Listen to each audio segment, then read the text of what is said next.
In this episode of Watching the Watchers, we're going to be talking about the Kyle Rittenhouse case. He was back in court today. The government's turn this afternoon to present their expert witness that is going to be testifying about use of force and other permutations about what went on in Kenosha back in Wisconsin in 2020. And it was a very interesting court date. I've got several clips of this. Turns out that expert witness that the government was going to be calling may not even be used anymore. And so we're going to take a look at some of the motions in limine, some of the arguments that they're having about jury instructions, because trial is right around the corner. We're also going to be talking about Alec Baldwin. Alec Baldwin, of course, was in the shooting, shot and killed a person. And now a lot of people are sort of pointing fingers all over the place. The blame game has started. And we're going to take a look at two people who were on set that may be responsible for this. In particular, an armorer, a young 24-year-old gal who I believe this was only her second movie that she's ever worked on.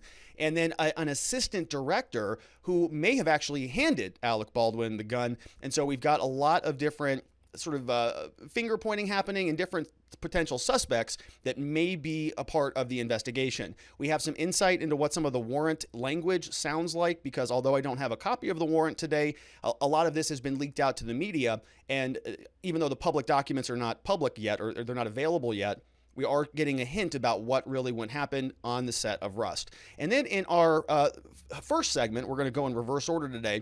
We're talking about the January 6th Select Committee, and we're talking about this new Rolling Stone article that claims that they have some inside baseball, that they have somebody who is a MAGA supporter, or two individuals actually, corroborated by a third person, that were coordinating the January 6th insurrection. You remember the day that America almost evaporated right before your very eyes. They were communicating with allegedly some of Trump's inner circle, people like Mark Meadows and other Congress people like Paul Gosar here in Arizona, shout out, and also Marjorie Taylor Greene. So we're going to get into that story and a lot more. This is being recorded as a live stream, and so if you want to be a part of the show when we record, that takes place over at watchingthewatchers.locals.com, and we take questions at the end of every segment. So if you want to participate in that, here's a form if you are over there at watchingthewatchers.locals.com. And of course, if you are watching this on replay, we'd love to hear your comments, your thoughts in the comments down below. If you're looking for clips of the live show, this all is available over on the Robert Gruller ESQ Clips channel, which is growing nicely. Thank you for your support. That's a really good place for you to share in any one of these different segments. I know it's a long hour and a half or so show, and so sometimes you just want to send a family member the good stuff, and you can just go over to the Clips channel, send that over to them. All right, and so without any further ado, let's go ahead and get into the news of the day. The January 6th Select Committee is still driving this train forward, or beating the horse to death, or whatever analogy you want to use, but they are not letting up. Bennie Thompson and other people who were a part of the Select Committee were making the airwaves ring over the weekend. On Sunday, Bennie Thompson was on Face the Nation talking about what the Select Committee is intending to do here. And remember, this is sort of another committee that was created. It's allegedly bipartisan. It's comprised of mostly Democrats, with Liz Cheney, Adam Kinzinger, and I think some other, technical Republican. And so they've been investigating the January 6th events for about 10 months now, because we already had an impeachment. We have a number of criminal proceedings taking place with all of the individual defendants, the individual people who were charged with trespass, essentially, is what it comes down to. But not to let a horse not be beaten to death, Bennie Thompson was out. And so we're going to listen to see what he has to say on This Is Face the Nation on CBS. And then we're going to jump into this Rolling Stone article that also came out and is hinting that there are some very, very, curious witnesses that have made contact with this January 6th Select Committee, people that have inside baseball, that they know what Donald Trump was orchestrating, along with Mark Meadows and some other people in the secret cabal. And so we're going to break all of that down and see what the Select Committee ultimately intends to do. Where are they going with this? Are they going to indict anybody from Donald Trump's team? Is Steve Bannon going to ultimately be indicted? Well, we're going to see what the January 6th Select Committee says about it and what they hope to get out of this. So let's start at the top. Here is Bennie Thompson on Face the Nation over the weekend, talking about really going after the funding. They really want to dive into where the money is. Where is it going? Here is Mr. Thompson. You said this week you want to know who financed the march, who chartered the buses, who chartered the airplanes that day. Do you have any of the questions regarding the finances yet? Yes, we do. We have one of the teams on the committee whose sole purpose is to look at the financing of January 6th. The people who spent money, whether it's their money or other folks' money, it really doesn't matter, but we want that to go to the work product of the committee. We think the potential for commingling restricted funds for this purpose might be there, but obviously we'll look at it. It's just interesting to note that a lot of people came to Washington by bus, by plane, by chartered vehicles. Yeah. They stayed in hotels, motels, all of that. Somebody had to pay for it.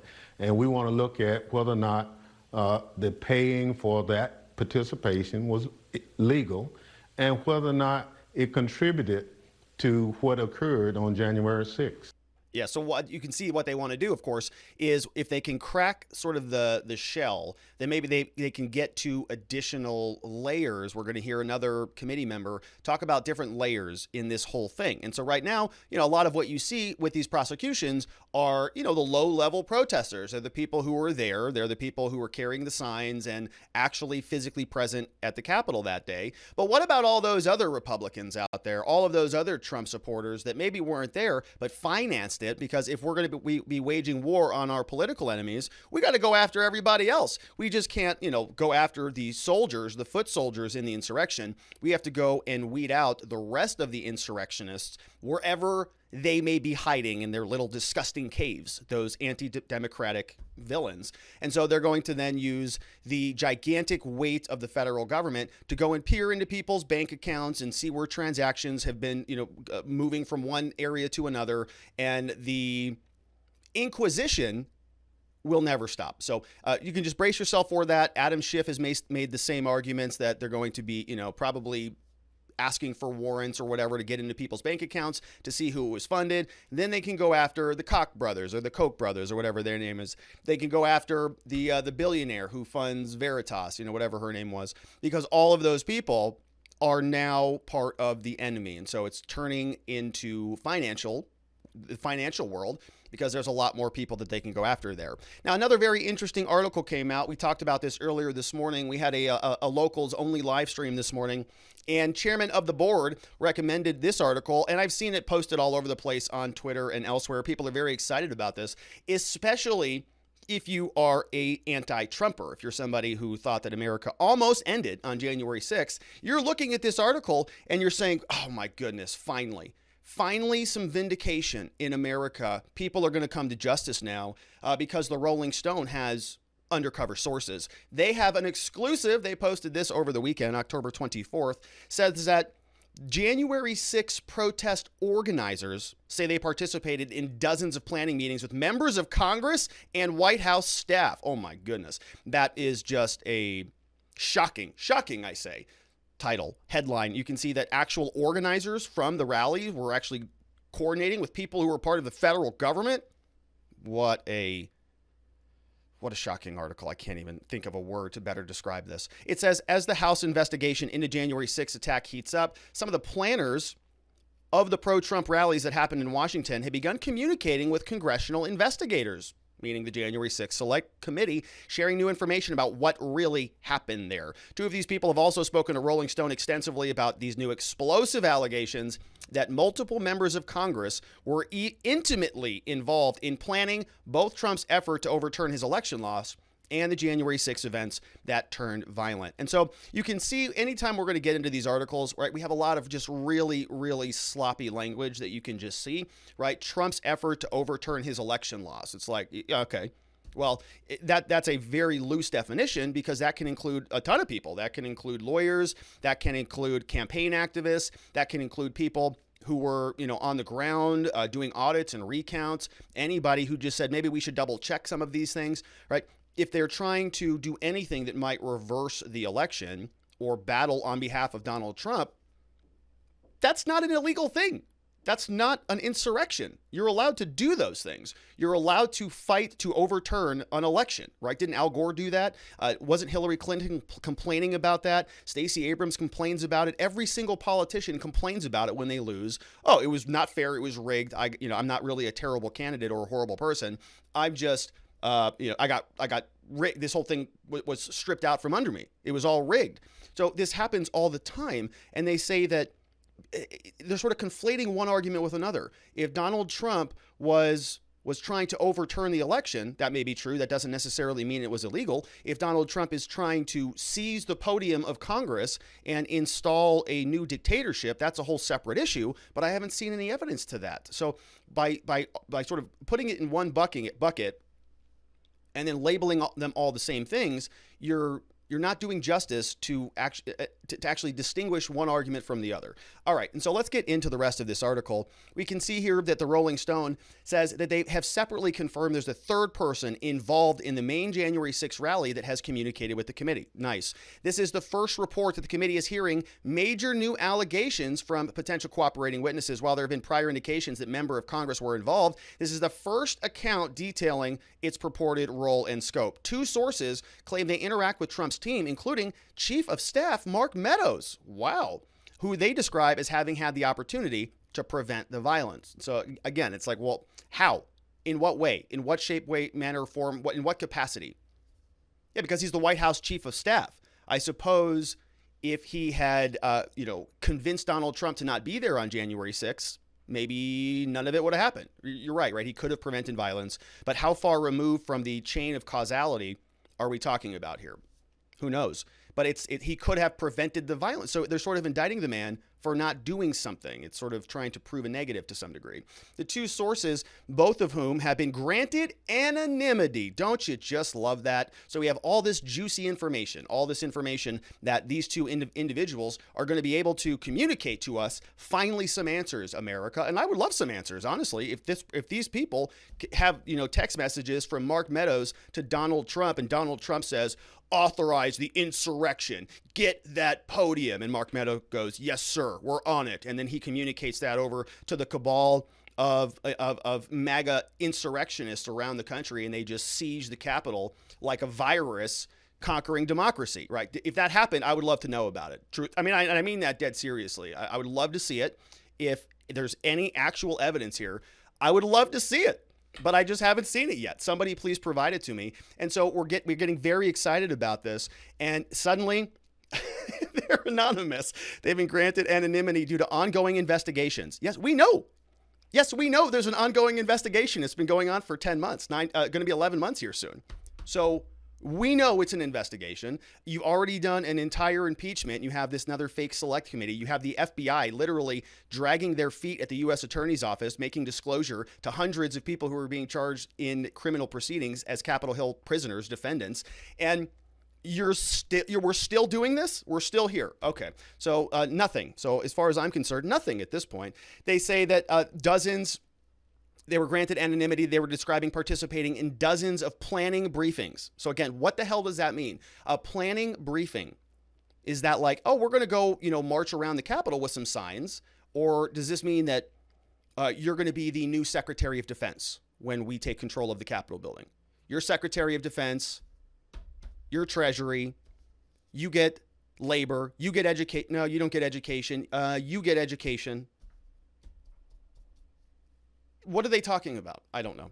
But neither does the Rolling Stone, apparently. So they say, I remember Marjorie Taylor Greene specifically talking to a dozen other members at one point or another, or their staffs, which again, does that make it illegal? You're allowed to talk about what happened at elections. You're allowed to organize and create groups to file lawsuits and to contest elections. Happens all the time.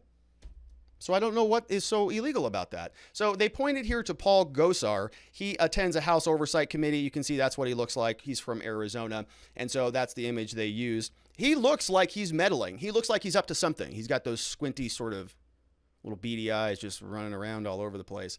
So, yeah, that's a face of an insurrectionist as far as I can tell. Now, these two sources, anonymous sources, that also helped plan a series of demonstrations that took place in multiple states around the country in the weeks between the election and the storming of the Capitol. All right. Again, is that illegal or problematic at all? You're allowed to protest and demonstrate in this country.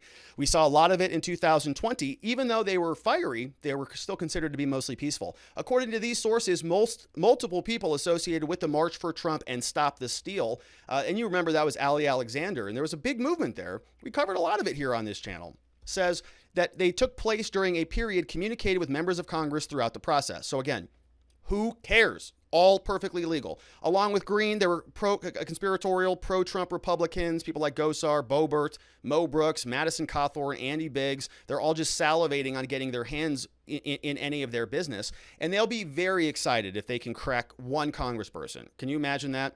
If they crack one person, one congressperson, if they get one text message or one email from one of these people, and it says something like, yeah, wouldn't it be nice if we could change the outcome of the election or something like that? Everybody's, collective heads will explode because they'll consider that to be, an actual coup. And they're driving so hard for that. It's like a needle in a haystack. They want that so badly. And they're going to continue to just beat this horse to death. So let's see, a couple more things that I wanted to mention here. Oh yeah, that's right. Turns out both sources, they say, also describe Mark Meadows as someone who played a major role in conversations surrounding the protests. Again, nothing illegal about that. Among other things, they say concerns were raised to Meadows about Ali Alexander's Stop the Steal rally. Meadows was subpoenaed by a committee last month from the select committee, and somebody says, one of Rolling Stone's article sources says that Meadows was 100% aware of what was going on. Again, whatever that means. 100% aware of the insurrection. Who knows? We also have here Marjorie Taylor Greene. You know what she looks like. She's somebody else who they're claiming was a part of this whole deal. Now, this is very interesting. They say, these sources, they say, heading into January 6th, both sources say that they had discussed with other organizers, Trump's allies, and members of Congress, was a rally that would solely take place at the Ellipse, where the speakers, including the former president, would present, quote, evidence about issues with the election. Do you see what that just said? Both sources say that the rally would solely take place at the Ellipse, not the Capitol building. This demonstration would take place in conjunction with objections that were being made by Trump allies during the certification on the House floor that day. What? It was in a variety of calls, some with Gosar and Gosar's team, some with Marjorie Taylor Greene and her team. Mo Brooks, the organizer, says the Capitol was never in play, insists the planner. So why did they write a whole article about that then? Because this is buried at the very end of the article, just like it's buried at the end of this segment. We're 20 minutes into the show, and as you can see, it is very at the end of the article. Oh, so they were having a lot of conversations about just presenting evidence at the Ellipse, and then the people who were actually in the congressional building would be able to file their objections. So what it sounds like is Marjorie Taylor Greene, Paul Gosar, Mo Brooks, everybody else, Madison Cawthorn, they're all actual representatives, and so they're going to be inside the building when they're going through the objections, raising their objections. You need one person from the House, one person from the Senate to go and formally lodge an objection. And so that's what they're organizing. And they're communicating with people who are outside, Trump and maybe Meadows and maybe some of these other people like Ali Alexander and Stop the Steal, about the evidence that maybe has come up outside from their private investigations. That never took place. That never was able to happen because of what happened at the Capitol building that day. But that does not mean that Donald Trump, Mark Meadows, or any of these other individuals, in particular Mo Brooks, Gosar, Marjorie Taylor Greene, or anybody else, was involved in an insurrection or was encouraging criminality in any way, shape, or form. They are smearing the entire organization because it is politically useful. But even their own article is describing conduct that is not criminal. A senior Republican staffer and a member of Congress was also granted anonymity to discuss the ongoing investigation. So again, who is it? Come out, brother. If you think that this is such an assault on America, stand up. Let's hear from you. The staffer says their member was engaged in planning that was, quote, specifically and fully above board. Oh, okay. So actually this person is just defending their representative. So he's not even saying anything. A whole host of people let this go a totally different way, he says. They effed it up for a lot of people. We're pissed at everything that happened. Two sources claim they were early concerned about Ali Alexander's event, saying that there were other, quote, paramilitary groups, the First Amendment Praetorian, also the Oath Keepers and others. Alexander was filmed Yeah. So there really isn't there really isn't anything there. It turns out the Rolling Stones' own sources are sort of proffering forward. It was never about seizing the Capitol. It was about going in and having a conversation during the counting of the electoral votes inside and presenting the evidence outside. And it turned into this whole attack on the Capitol, which, as we're seeing, that there's some pretty strong indication that there were a lot of federal provocateurs who were a part of the entire operation in the first place. We talked about some video yesterday, also on this channel, showing police opening the doors and standing down, allowing protesters to just waltz on in to the Capitol building. Over 40 minutes. So there's a lot more to this story. Let's see what you have to say about it over at watchingthewatchers.locals.com. Taking some questions. Let's see if we got any on this topic. We have a couple of them. Says, grouchy old cat lady is here. Says, is that background real on your video? It looks fake. As if pasted in. This? Oh yeah, it's all real. Those are books. There's a light. That's my sign. That's yeah, I mean, here, how can I prove this to you? Okay, watch this. See this box of tissues? Watch the depth. See that? Yeah, it's not fake. It's real. It's the real deal. All right, I'll pick those up later. Let's see what else we've got. We got another question over from Hyper Patriot. Says, how about investigating the DC mayor not accepting more security and Nancy P turning away extra support when presented with info about how big the rally was going to be? Let's start with those two. I'm so tired of January 6th and the COVID lies. I am also sick of it too. I think, Hyper Patriot, if we had a real investigation, there would be a lot more here, right? I want to know from every single security personnel who was involved in the planning, not these 4 fake cops that they just brought out in front of the whatever committee that was to talk about how horrendous this whole thing was. I've got some more work that I'm doing on Officer Fanoni, and I think that there is some more funny business going on with that fella. We have Vienticus Prime says, didn't the FBI say that there was no pre-planning to January 6th? Is Rolling Stone saying that we can't trust the FBI? So I think they've had it like 3 different ways. I think it was there was no planning, then there was planning, then there was no planning, maybe 4 ways, then there was no planning again, then there was, and we're all going, okay, well, if there wasn't any planning, how was this an organized insurrection then? I mean, how was it going to be one person who takes control of the country, or what are we talking about? So why are we using the insurrection phrase if there's not going to be a new power coming in and seizing control of the country? That doesn't make any sense to me. You would have to have an incoming insurrectionary force, right? So so that didn't make any sense. But then we're also saying that it was planned. If it was planned, then the FBI, how did they miss this? How did they forget, or how did they not secure the most important building in the entire U.S. government where all of our elected officials are at the same time? Oh, yeah. So, okay. Well, they're sort of damned either way, aren't they? Good to see you, Vienticus. We have Jacob Chansley says, help me, Rob. Can't take it anymore. All I did was trespass and take some selfies. I want to go home. I want you to go home too, Jacob. Hopefully you are out of there soon. We have Monster One says, can someone ask Benny who paid for the BLM riots? The same people attended multiple riots across the country. Who funded that one? It's a good question. You think he'd be willing to answer that? I doubt it. We have another one from Sasha Shisha is back. Oh my goodness, this is a name I don't remember. I do remember, but it's been a long time. Good to see you.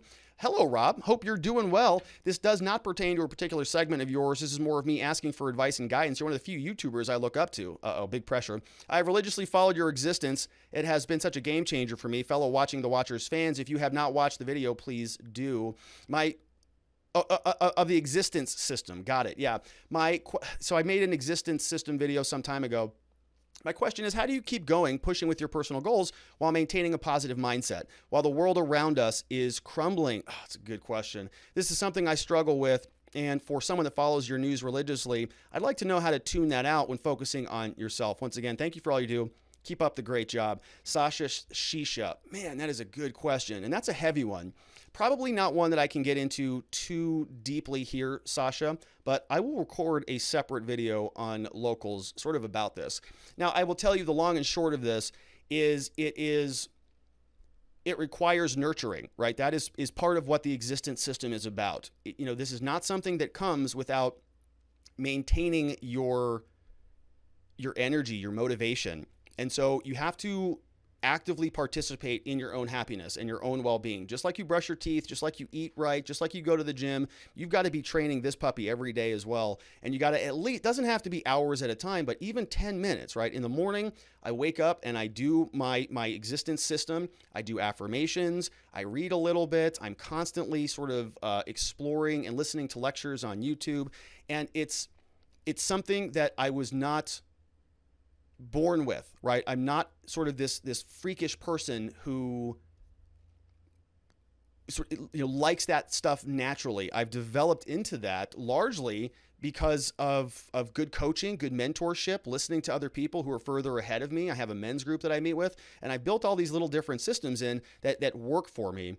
But it is, it is a difficult thing. And I will tell you this, I feel it a lot. I feel what you're talking about in terms of watching the world crumbling. There are times when I have to unplug from this show for the weekends. And sometimes I feel badly. It's like,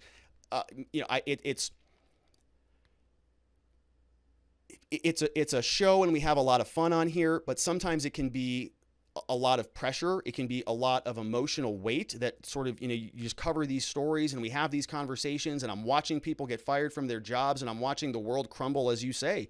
And it is a lot of stress, but I make an active part of my day to clear as much of that out as I can.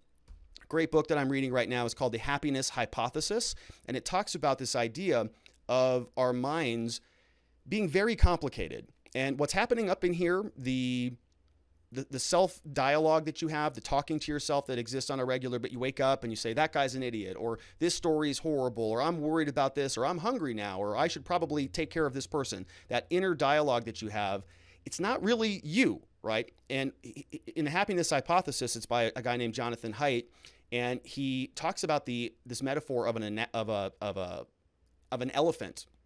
And he says that you, in your existence, you are like the rider on top of an elephant, which is really your subconscious and all of the other operations that are happening in your brain.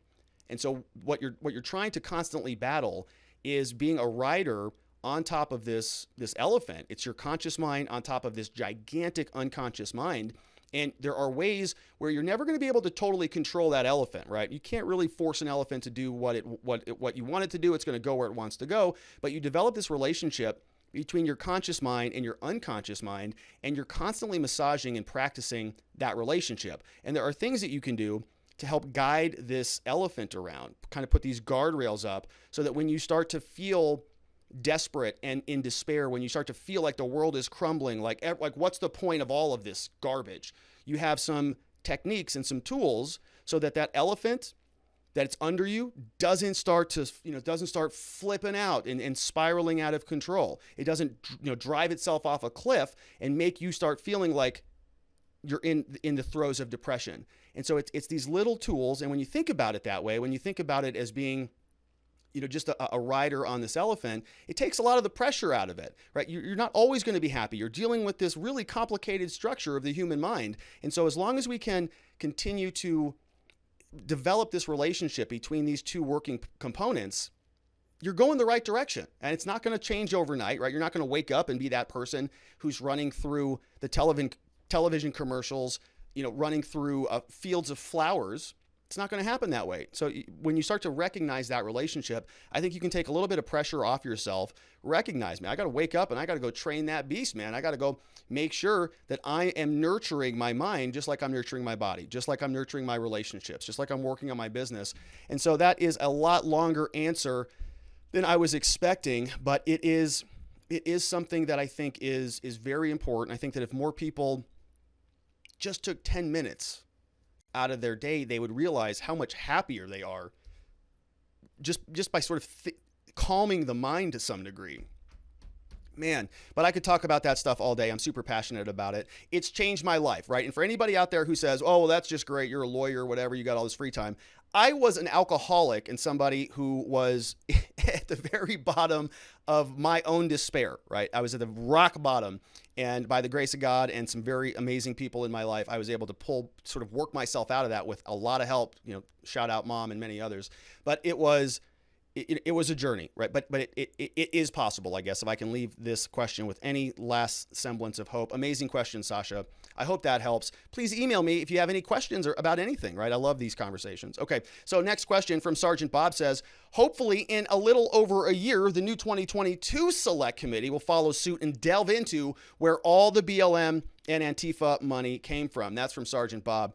I wouldn't get your hopes up there, Sergeant Bob. I don't think that they're going to be looking into any of that. Kamala Harris was bailing them out. They burnt down the 3rd precinct in Minneapolis and, get them out of custody. We have another one from Monster One says, Rolling Stone, the same outlet that made up a fake story about horse dewormer and gunshot victims. Sure, they are credible. That was from Monster One. Yeah, Rolling Stone, look, and it's anonymous, so we have an answer on that. Former LEO says, in Discovery, would it be possible to obtain a list of all law enforcement officers who were detailed to the Capitol work in plainclothes and a full listing of all UC officers and all CIs? I don't think so. I don't think that you would get that. They would say it's overbroad, right? And they'd probably say, at this point, it's not available. I think they're still organizing it. Payroll records of all law enforcement, military detail might also be helpful. Also, what the F is the ACLU doing to protect rights? The ACLU has changed dramatically since the 70s. I really don't know what they're doing anymore. But I get your point, former LEO. Right? If I were representing a defendant, somebody who was charged in January 6th, and I said I wanted information about everything, they would only give me what is relevant to that particular case. I'd have to make a good case as to why I needed all of that other stuff. Otherwise, a judge would just say, nope, it's not relevant. Jeremy Matrita says, Rob, the Rolling Stone is a tabloid. They are known for writing opinion pieces and pushing them as factual. They aren't even good at writing about musicians and critiquing music. In my opinion, one would learn more from an actual stone rolling on the ground than from the publication of the same name. I love that, Jeremy. You have a Rolling Stone over here, and you have a stone that is rolling. Which one is more valuable to you in your life? Obviously, it is La Piedra. All right, that was a great comment, Jeremy. That's funny. We have X says, Rob, call me crazy conspiracy theorist, but is it possible that the J6 hotels used by the J6 protesters were funded by the J6 protesters? You better be careful tonight, because I think you may have cracked the case. You're going to have some SWAT team coming after you. But yeah, that sounds sensible to me. Monster One says, been saying it for a while. This committee is all about seizing power. Democrats are not going to stop because they know they are likely to lose in 2022. They have to move before then. If they drum up fraudulent charges against just one Republican in the Senate, Republicans won't be able to block their agenda. Yeah, I think it's if they can get that, they can get just one juicy story, they're going to be able to milk this thing for another, probably 2 years. We have Peely Wally says, hey, Rob, hope you had a great weekend. I did, Peely. I hope you did also. Regarding the January 6th madness, with me being in the UK, I hear nothing of it. But is it covered often on mainstream news and so on in the US, or are the general public kept in the dark regarding the committee and their investigations? I just don't believe that the average citizen would support the ongoing nonsense and frankly corrupt investigation into political rivals and so on. Peely Wally. Yeah, it's a good question. It is all over the news here, I would say. Whenever I go out, I've had conversations with people who, I had a conversation with a woman, very nice woman, who was asking me about YouTube and what I talk about. And she said something like, won't it be great when we have finally have law in society and people have to comply with their subpoenas? Talking about, Steve Bannon. And I just said, yeah, the law's a fickle thing, isn't it? Left it alone. Wasn't the appropriate time. But, right, some people are seeing this, Peely, as a battle of good versus evil, right? If you think that what happened on January 6th, it was almost the seizure of American democracy, you want justice on that. And why wouldn't you? If you really believed that we almost lost America, that, that narrative that CNN has been pushing, if you watch CNN every day and MSNBC every day, you're going to hear people like, oh, you know what? I didn't even finish the segment. I forgot. We didn't even finish the segment. You're going to hear people like this guy. This guy is over, what's this guy's name? Rep. Pete Aguilar. Yeah, so he's talking about all the different layers of what's going on here. So we have now, we're going to finish the questions. We're going to get back to those, but we have two other clips. This is Pete Aguilar. He's over on the January 6th Select Committee, and he is asked by this astute host, Velshi, on MSNBC, how is this different than impeachment? You guys have been beating this horse endlessly for the last 10 months. How is this any different than what we've already done? What are you going to find out? And he talks about the layers, all the layers, just like Bennie Thompson was talking about the financial layer. So they just want to go, rip out all of their political opponents at every single layer. Here he is. What surprises so far is just how layered this is. And a lot of the the second impeachment work, still stands up. But we're going to have a lot more conversations and a lot more time to do the analysis that's necessary to connect the dots and to make sure that we tell the full and complete story of how close we came to losing democracy. And that's what we want folks to know, is how important and impactful a peaceful transfer of power is. That's a hallmark of democracy. What steps do we need to take, and what steps will others take who don't want us to do that? What steps can they take in the future in order to close these, put up roadblocks in our way? And so we need to make sure that we acknowledge those and that we do everything we can to protect democracy. You see that, Peely Wally? So that's what he's talking about, right? It's all about protecting democracy. And he's framing it as this good versus evil thing. He says, look, we're on the side of righteousness. We are going to go and make sure that these insurrectionists never almost seize control of America again.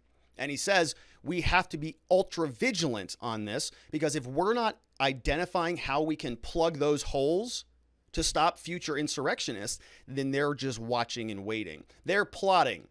They're trying to identify how they can put, as he called it, more speed bumps in our way in protecting America. So this is not like a situation, if you're on this side of the argument, on this side of the conversation, where this was just a one-off thing. This was just a January 6th insurrection. It was a riot. It was something that was probably caused largely by government incompetence or negligence. But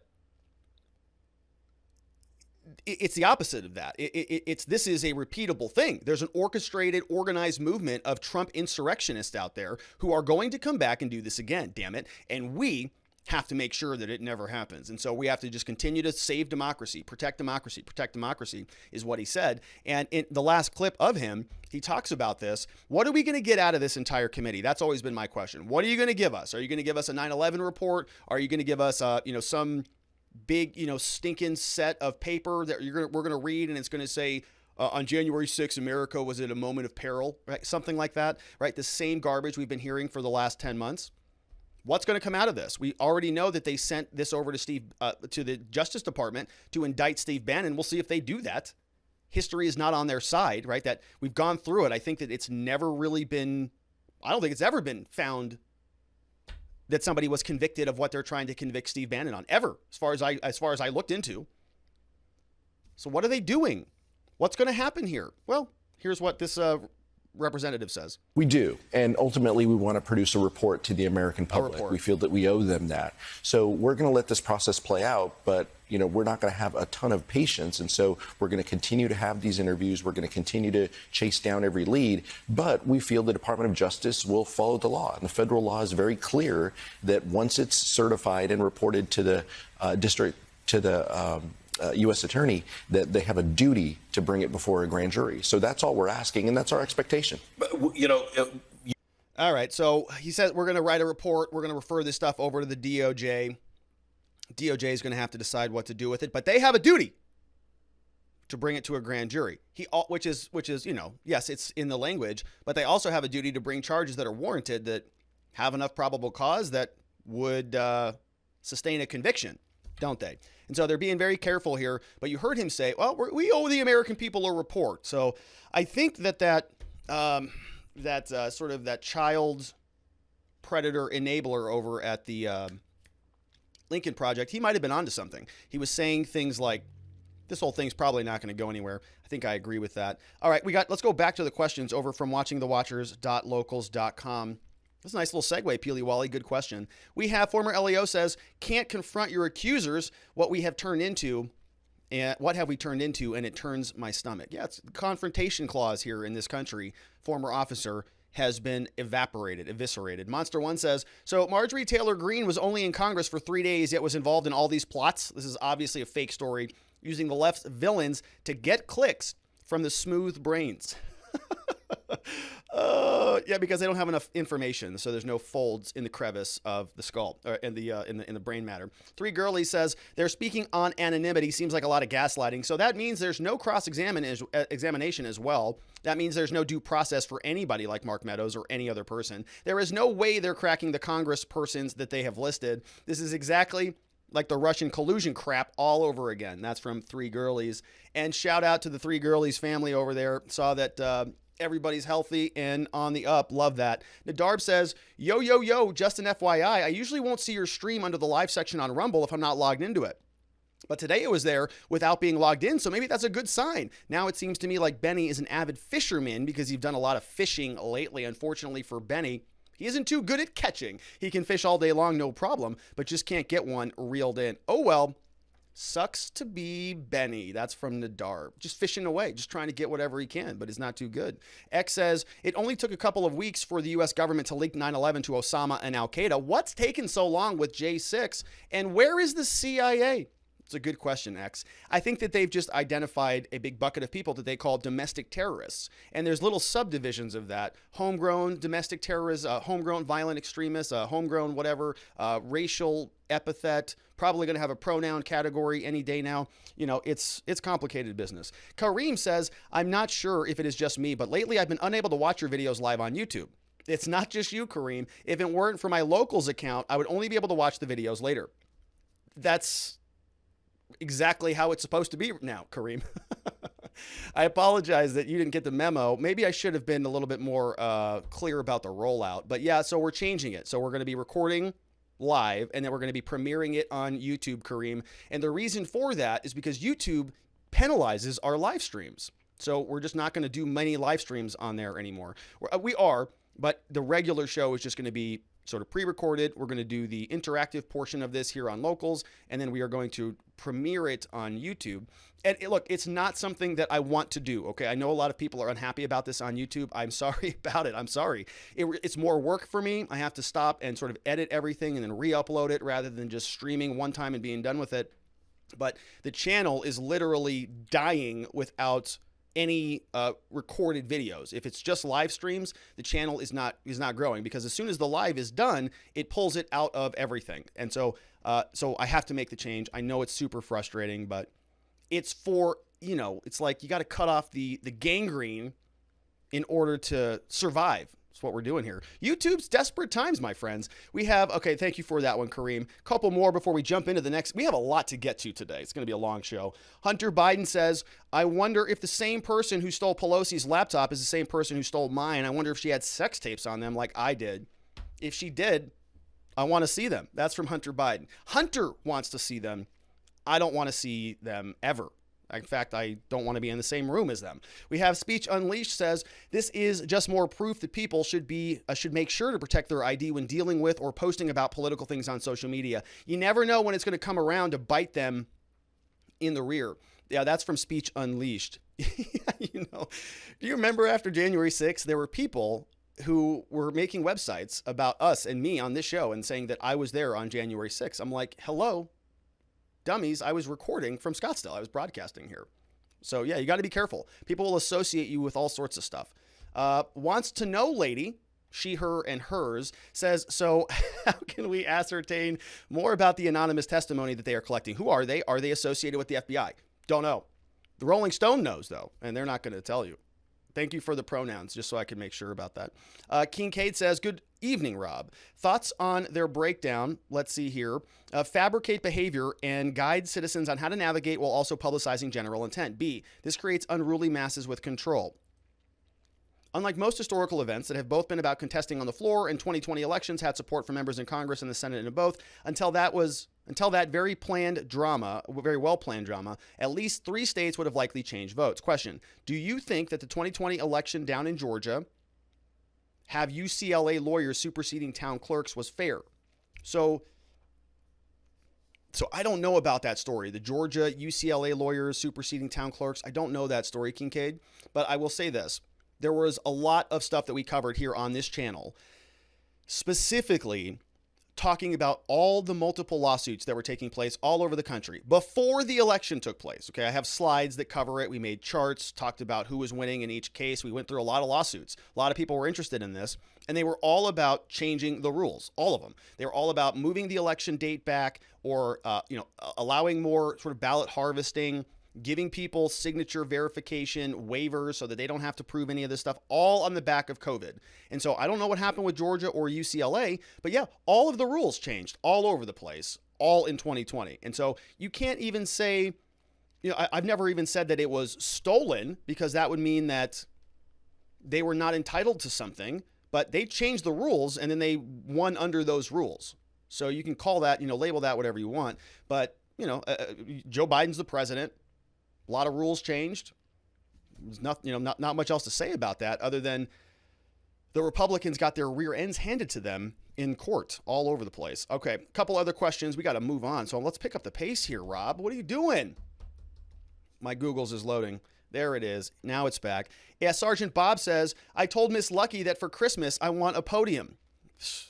Say hello to your new leader and master, America. Sergeant Bob and Miss Lucky. That wouldn't be so bad. I'd be okay with that. Steve Baldwin says, would you play Russian roulette with Alec Baldwin? No. I would not. I have to say that. My mom watches this show. Sasha Shisha says, hi, yes, typo there. I meant to say existence systems. Would love to watch a separate video on this. Okay, I can definitely put more of that together, Sasha. Yeah, I think, it's a big part of what I do. I am sort of obsessed with some of that stuff. So I'd love to talk about it. We can definitely set up another even live stream. Kincaid says, great author. Another book from The Righteous Mind is great as well. Is that Jonathan Haidt? Let's see here. So I've not read that one. I'm just experimenting with some Jonathan Haidt. Love it. I think it's quite good. We have somebody asked, do you still drink socially or completely given up? Zero alcohol, nothing. I don't drink at all, not even socially. I'm not in the category of people who are, 100% abstinent from everything. Like there are some people that they won't even take pain pills, or they won't even drink coffee or anything like that. I'm not like that. I don't have a problem with really anything else other than alcohol. It was just not good for me. And once I just decided that I don't need it, I stopped sort of craving it. I stopped wanting to be in environments that have it, and everything got a lot better. But it takes a lot of work. I still am active in my recovery. I meet with my men's group every Tuesday, and we talk the 12 steps, and we talk a lot about humility and powerlessness and God and all of those things. And it's been transformative in my life. And so, I know sometimes for some people it is scary to talk about. It's something that still has a stigma, but I think that it's worse to not talk about it and suffer from it than it is to just talk about it and stop suffering from it. Just crack that shell. If it's something that you're contemplating, by the way, we're always looking for new guys who want to come and join our men's group. So it's a Tuesday men's group, 5:30 Arizona time. And if you're somebody who is really, really hurting and you want to make a serious change, this is not sort of like a patty cake men's group, send me an email. And I mean that sincerely, at robert@rrlawaz.com. And we'll have a conversation about it. And if you need some help, let me know. And I mean that sincerely, right? So let me know. All right. So a couple other questions here is from Grouchy Old Lady says, they should end the committee as quickly as they ended the research into where the COVID virus came from. Two different standards. Totally. And they canceled you, right, off the internet if you were questioning any of that. All right, we have I'm Not Gas says they want to bury Steve Bannon. He was key to Trump's win and really embodies the grassroots right of 2016. If they could take out a couple of the top generals, it will be very significant. Those were great questions and conversation over from watchingthewatchers.locals.com. If you want to join in our community, please head on over there. We have a lot of amazing people there, as you can see. Okay, so we're going to jump into the next segment. Let's see what else we've got. All right. Oh, yeah. Kyle Rittenhouse is coming up next. Good stuff on this one. All right. Okay. Kyle Rittenhouse was back in court today. You recall the last time we talked about Kyle's case, he was presenting his expert witness. Recall, we have a number of different people involved in the case. We're going to flesh out what happened today in court. I've got several clips. It was an interesting day, no question about it. Before we dive into everything, let's make sure we're caught up to speed. Here is what the board looks like. Kyle Rittenhouse's case is scheduled. I believe the trial date is November 1st. Anyways, it's coming up very soon. We've got to make sure that we're familiar with all of the different individuals who are going to be a part of the trial. You can see here in the middle, we've got Judge Bruce Schroeder. Going to hear from him today. He got a little bit ornery with Thomas Binger. Thomas Binger over here is the lead prosecutor on the case, and he is somebody, you know, that is an interesting fella. We also have James Krause. He's an assistant prosecutor. They are representing the government, but they're also sort of, you know, advocating on behalf of Gage Grosskreutz. He is the sole survivor of the shooting. He was shot in the arm. And so depending on how you categorize him, he's either the assailant who attacked Kyle Rittenhouse, and Kyle Rittenhouse was actively defending himself, or he is the victim. If you're the government, Thomas Binger was calling Gage Grosskreutz, of course, the victim. We have Anthony Huber. He's no longer with us. He's deceased. You can see him. This is from the scene where he was sort of on top of Kyle. Kyle is down here in the bottom. We have Joseph Rosenbaum, also deceased. Going to hear a little bit more about him today. We have Mr. Robert Willis, who was brought into court today, but I don't think we're actually going to see him in the future trial. We have on the right-hand side with the defense, we've got Kyle Rittenhouse, of course, we all know he is. We've got two of his attorneys. Mark Richards was there today, along with Corey Chifarisi. Chirafisi is how you say it. And Chirafisi was just entertaining as hell today. We're going to take a look at his testimony. We also have Dr. John Black. We didn't hear from him. He is the defense witness, going to be talking about use of force. And my understanding is he's still going to be in court to testify, but only on a limited, narrowed line of questioning. And so a lot is happening right now. Remember, the trial is scheduled for next week, and we're fleshing out the final issues. We've got a lot of things to figure out. Two of the big issues are about expert witnesses. And so you remember that Kyle Rittenhouse was charged with these different violations. We have reckless homicide, reckless endangering society, recklessly endangering society down here. We have possessing a dangerous weapon. We have intentional homicide, 2 counts of that. Use of a dangerous weapon, 3 counts, and one count of attempted homicide. That's for Grosskreutz.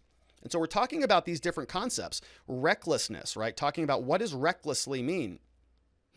And what about stuff about self-defense and use of force? When is it appropriate to use force against somebody? When is self-defense something that pops up in a given context? And so we were listening to expert witnesses opine about this last week, or the last time we talked about this case. I think it might have been the week before that. We heard from this fellow, John Black, Dr. John Black, and he testified and qualified himself as an expert witness in what's called a Daubert hearing.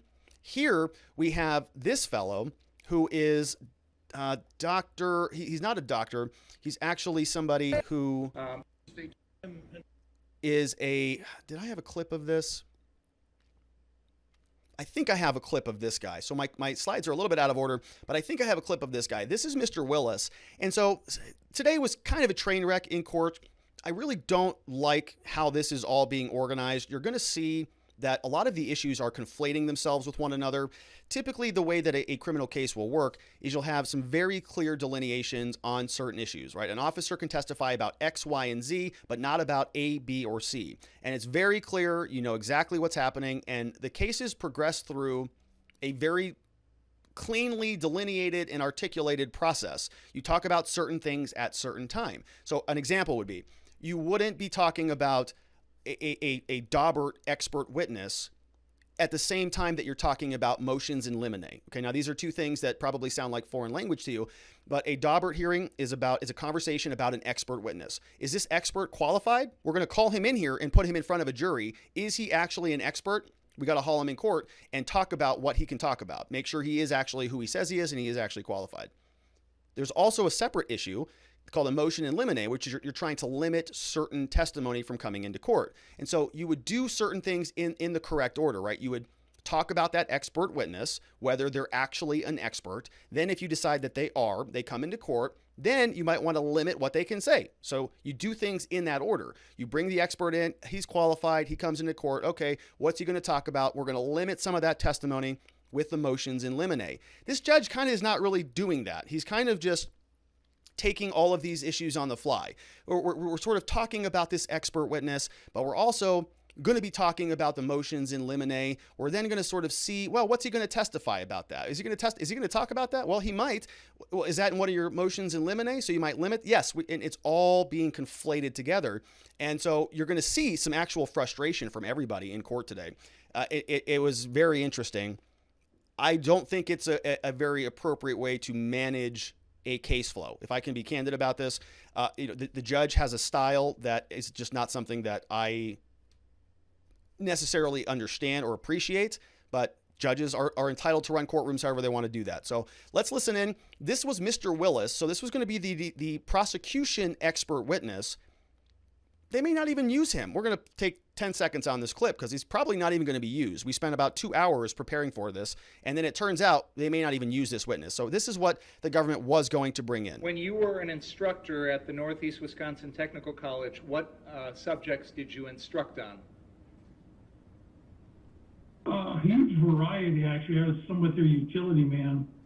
I taught in the police academy, and my primary responsibility was use of force, defensive tactics, control tactics, pepper spray, taser, baton, those sorts of things, firearms. And I also taught professional communication skills, crisis intervention, taught vehicle contacts, vehicle stops, emergency vehicle operation, and then a host of academic subjects ranging from ethics to constitutional law, to criminal law, juvenile law, how to testify in court, and again, a host of other academic topics. All right, so that's Bob, as you can see, and he's talking about a lot of experience. He's got a huge variety of topics that he can cover: police academy, primary responsibility, all that stuff. We spent several hours talking about this guy, and he did not even. It turns out that he's probably not even going to get called into court. So the prosecution basically at the end of this says, "Well, Judge, if we would have addressed a prior issue about what expert witnesses we're going to be talking about in a prior motion that was before the court, if we would have delineated this, I wouldn't have even called an expert witness in the first place." And so the judge is like, well, but I wanted to see everything before we decided what to do. And so it's just a stylistic thing. It's confusing to me, but the judge apparently has some method to the madness. Can you see this sunlight peering through the window? Gonna have to do something about that. I'll do that tomorrow. The sun is changing, and I've never seen this shadow coming through. Okay, so all right, so let's get back into the Rittenhouse case. And what we can see, I've got a couple clips, and I want to start off by talking about, so expert witnesses are probably, going to be very limited, not going to be the crux of the case. What we're now talking about are things called motions in limine. Again, so this is where we're limiting testimony. And there's a very interesting motion that the government submitted that I want to share with you. You probably remember this video. We're going to play that here in a quick minute, but this is from before any of the altercation took place in Kenosha. This is when Kyle and some other individuals that he's with are walking around and they're interfacing with police. You see police are all over there in the background. You see the sirens or the flashing lights. And if you recall, we talked about this a year ago when we were talking about Kyle Rittenhouse, but he is walking up to the police with his all of his gear on, with his gun, and the police say something like, "We really appreciate you guys, we really do." And they also give Kyle some water bottles. And so what the prosecution is asking for here, they don't want this video or any of those conversations to come into court. They don't want the jury to see Kyle Rittenhouse interfacing with these police officers, because if they do, the jurors might think that the police were endorsing Kyle's behavior, because they said, "We really appreciate you guys, we really do," right? And so how can Kyle be a reckless person who's this maniac running around the streets of Kenosha with a gun if the police are like, "Yeah, good job, hey, well done, we appreciate you, here, have a water bottle," right? It doesn't serve them. So they're trying to limit that from coming in. It's called a motion in limine. They don't want the jury to hear about it. And we're going to see what the argument looks like in court. Before we do, let's refresh our memories, refresh our recollection, to use legal terms, about the video itself. This is from last year. Kyle Rittenhouse was walking around in Kenosha. If you can keep people from pointing their guns at the crowd, it'd be great. Yeah, no laser pointers either. No laser pointers. They think that's guns too. Okay, these are cell phone, That's what cell phone started video, most. very grainy. You see Kyle is right there walking. Way back by the gas station again. Somebody else is walking. Kyle has his firearm. They're talking about not pointing guns. Need water? Seriously. Guys to our right, you need water. We need water. We'll throw you one. Rittenhouse says we need water. All right, come on, guys, let's get out of here. Some police are over there. We'll give you a couple. Thank you. So a lot of police see Kyle walking around with his gun. Yes, you. You are a civilian. This area is closed to them. You're trespassing. Leave. He gets, looks like some water. We got a couple. We got to save a couple, but we'll give you a couple. We appreciate you guys. We really do. Hear that? Can we go this way? Can we walk this way? Hold on. I need a step. I'm sure they have a lot of bottles of water. That's all we can spare. All right, so you get the gist of it. So Kyle goes, you need some water? Yeah, we got some water to spare. Here's a couple of them. He goes, cop, we appreciate you guys. We really do. Thanks for being here. Keep up the great work. All of that.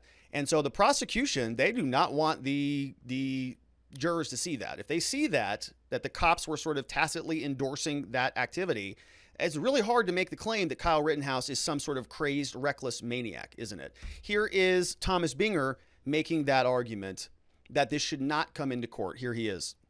It's the motion to eliminate talks about whether or not anonymous law enforcement officers made statements earlier in the evening regarding the defendant's activities, or whether or not they talked about their plans in terms of crowd control or things like that.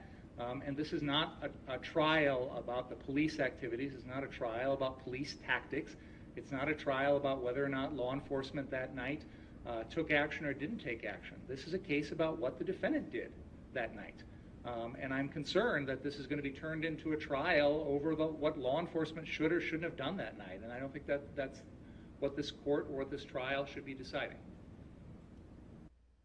Okay, so my audio was I'm gonna have to change my audio settings. I think you heard that, but I don't think that I heard that. I know that I did not hear that, and so I'm gonna have to make a quick audio change. But if I recall what he said in there, it's not gonna impact the show. Don't worry about that. But if I recall what he said in there, he's talking about provocateurs, and he's talking about jury selections, and he's in particular he's saying, look, we have this sort of disagreement about who was the initial aggressor here, especially when it comes to the Rosenbaum case. Rosenbaum was the first person who was shot. And if you remember, it was the guy in the red shirt, the guy who's bald that we talked about at the very start of the show on our diagram of everybody who's involved in this case.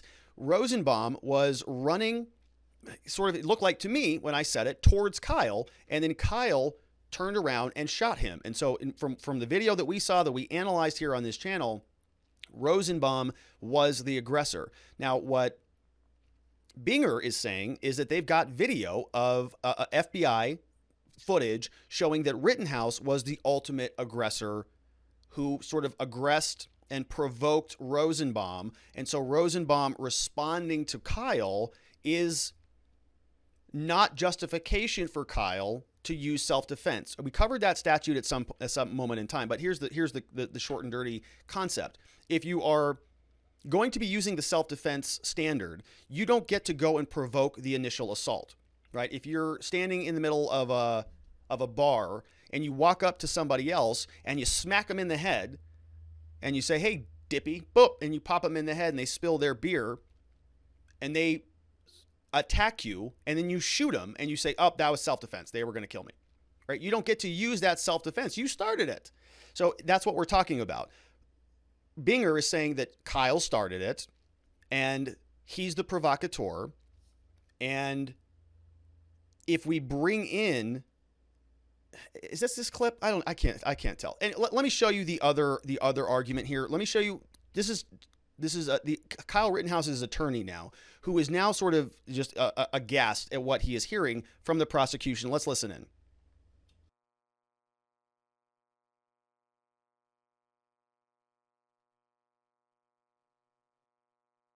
All right, I know you can't hear that now because I changed the audio.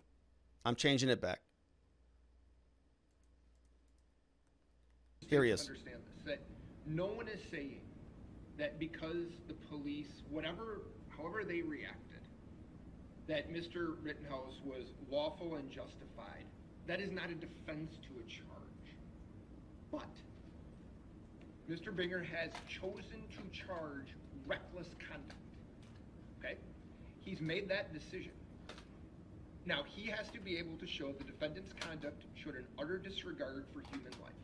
All I've done is looked at the jury instruction on what a fact finder is supposed to consider when making that determination, Your Honor. And if you look at that instruction, they are to consider what the defendant was doing, why he was engaged in that conduct, how dangerous that conduct was, how obvious the danger was, whether the conduct shows disregard for life, and all other facts and circumstances related to that conduct. And I would submit to you conversations, interactions that he has with law enforcement go to his state of mind as to whether or not, A, how obvious that danger was, and whether it was actually dangerous conduct. Those are relevant factors to determine reckless behavior. And when he has conversations with police officers and they let him go about his business, and when the police say things like they've said on that tape, those go to his state of mind. They are absolutely relevant for the charge of reckless. He is charged with 3 different counts of reckless behavior in this case. So the way that Mr. Binger has chosen to charge the case has opened up, in our view, has opened up the facts and circumstances surrounding what had happened, because the totality of the circumstances go into play in determining whether or not behavior is shows an utter disregard for human life. And that's what we're saying it was. Okay, so you could hear his argument in response, and he's making the argument that if you're going to talk about recklessness, then you have to sort of prove that. And they opened the door. They alleged recklessness. Kyle was walking around the entire night with a gun on. Multiple police saw that activity, didn't consider that to be reckless. And so they're tying this back to Kyle Rittenhouse's frame of mind. Did the police tell him to, young boy, young man, go on home or anything like that? No, they didn't. They just said, hey, we actually appreciate you. Thanks for being here. Here's some water. And so it goes to Kyle Rittenhouse's mental state. Did Kyle Rittenhouse, did he rise to the level of recklessness or not? I think it absolutely is relevant to this because it frames everything in context, right? It wasn't a madman running around a street with a gun. It's Kyle Rittenhouse with a group of people that seemed to be endorsed by the police to some degree. So here's the judge now. The judge tells you a little bit more about him. He says, well, let me tell you more about me. I want a lot of stuff to come in, and so I'm probably going to allow the evidence that we just heard come in. It's probably going to be coming in, and we'll probably hear that in the trial. Here's the judge. And as you know, you've tried cases in here. I'm the one who always wants to hold back until I see the whole field of evidence, because I just hate being up here after making a ruling and saying something will or won't come in, and everyone's planning on that, and then suddenly say, whoops, I just changed my mind. So I don't want to do that. So I give you, in many instances, what I'm thinking about as far as part of what's going to be the ruling. And I would tell you at this point, I would think that that probably is admissible in this case. Understood. Thank you. Okay. So then. All right. So the judge is saying probably going to come in. And the judge does this, and it really sort of bugs me. Like, his rules are not hard. I'm probably going to let it come in, allow more to come in. It's like, yes or no, judge? Is it coming in? Yes or no? So he's going to be an interesting judge.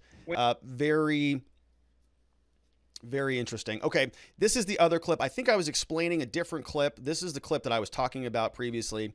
The audio, just so you understand what's happening, it's only coming through one earbud, and it's the earbud that I don't have in, so I can't hear it. But I watched it all earlier, and so I think I know what's happening. But they're talking about now provocation. So this is that conversation I was having about Rosenbaum being the primary aggressor versus Kyle Rittenhouse being the prior aggressor. And in this clip, Thomas Binger alerts us to the fact that they actually have FBI video, it sounds like, of Kyle chasing Rosenbaum first. So this was news to me. We haven't seen this anywhere else to my knowledge, but apparently Kyle was chasing Rosenbaum first. We'll see what that looks like. You know, I doubt it. I don't really think that changes the analysis anyways, provided it wasn't like immediately, you know, before that. We'll see. Let's take a look and see what Binger had to say this afternoon. Well, Your Honor, in terms of the elements of self-defense, the provocation only comes into play in the jury instructions in that narrow scope of whether or not the defendant, if he provoked the attack, therefore would not have the right to claim self-defense. None of these elements or jury instructions talk about whether or not the victim or the decedent here, whether he provokes it or whether that somehow affects the decision of the defendant here.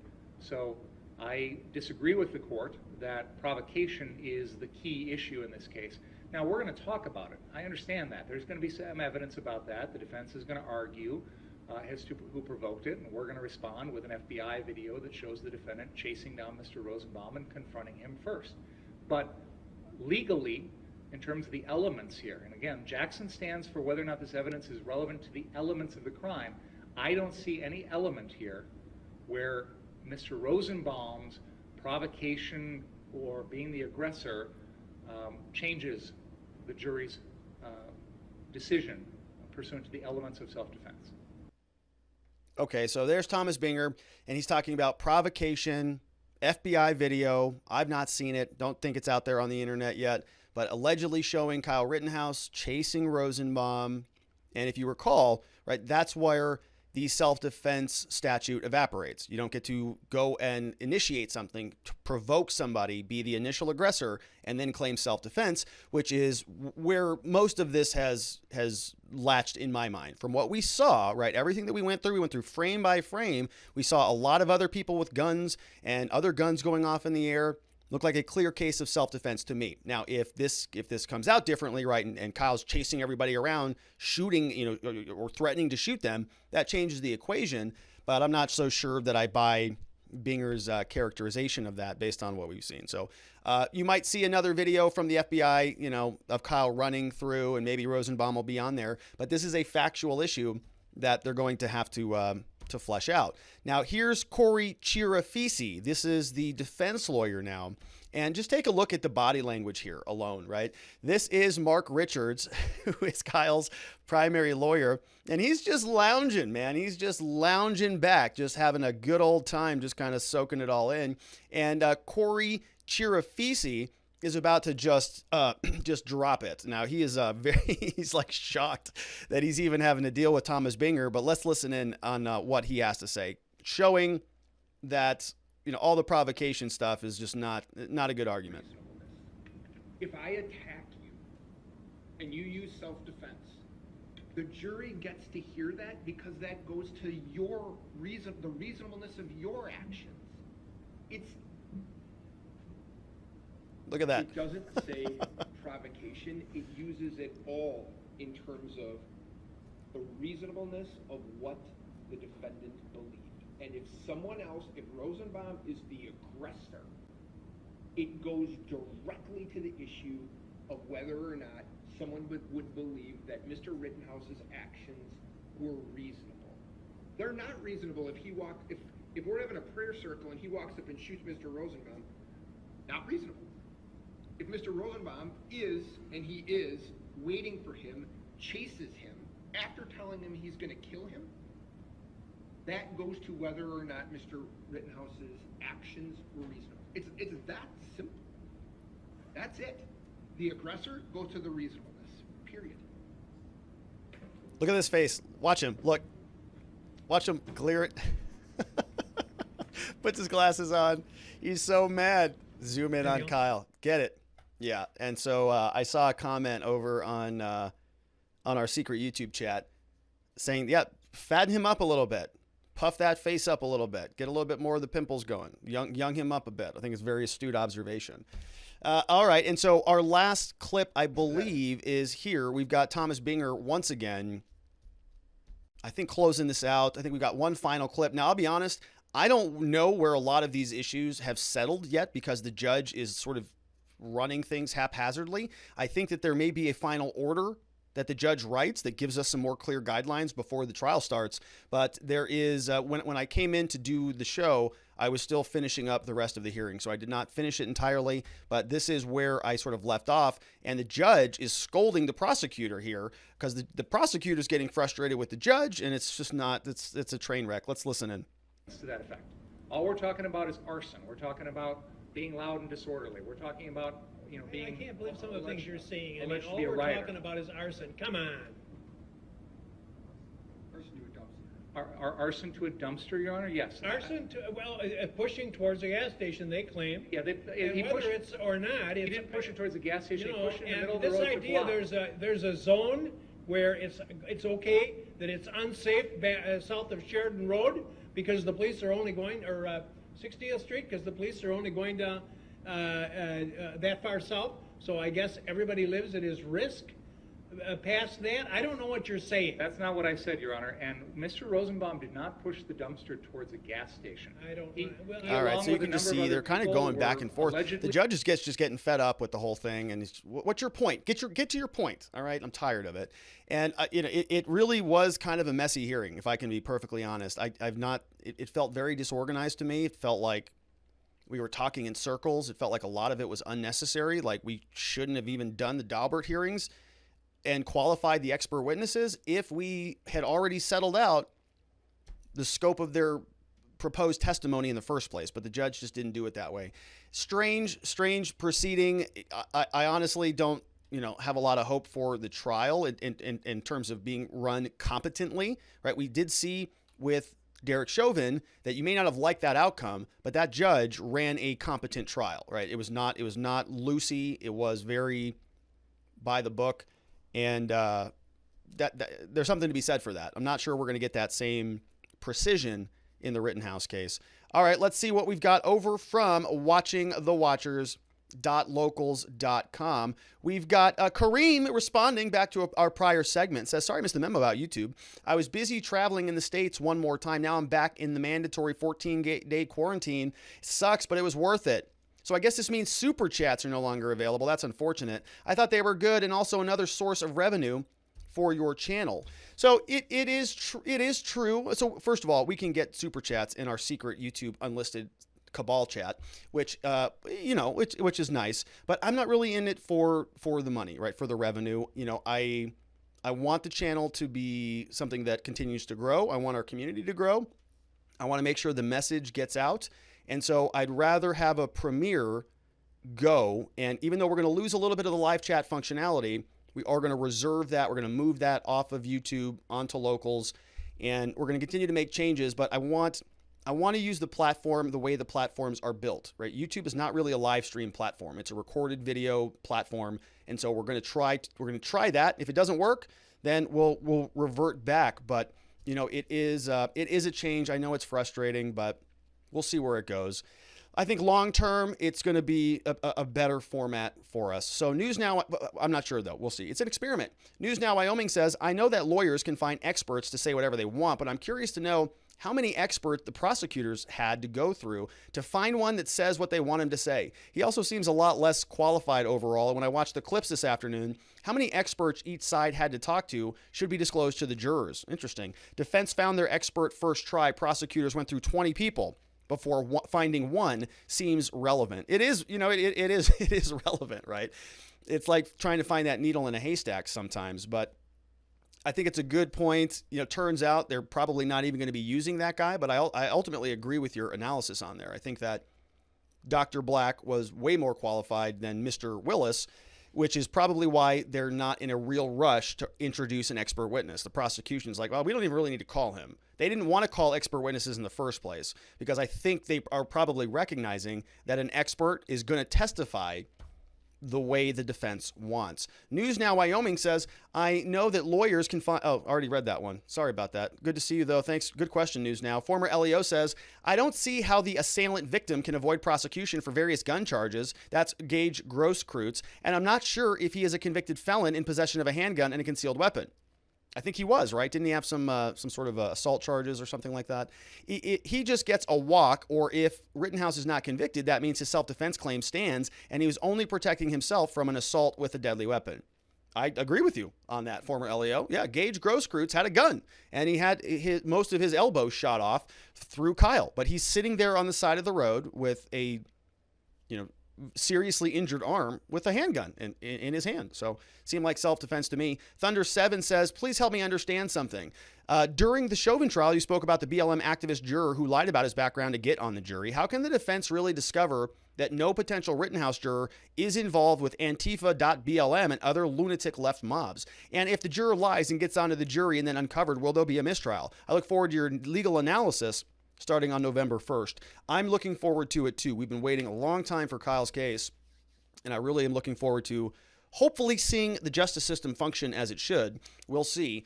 But it is a gigantic problem, isn't it? And we're going to see what happens with with Chauvin's case.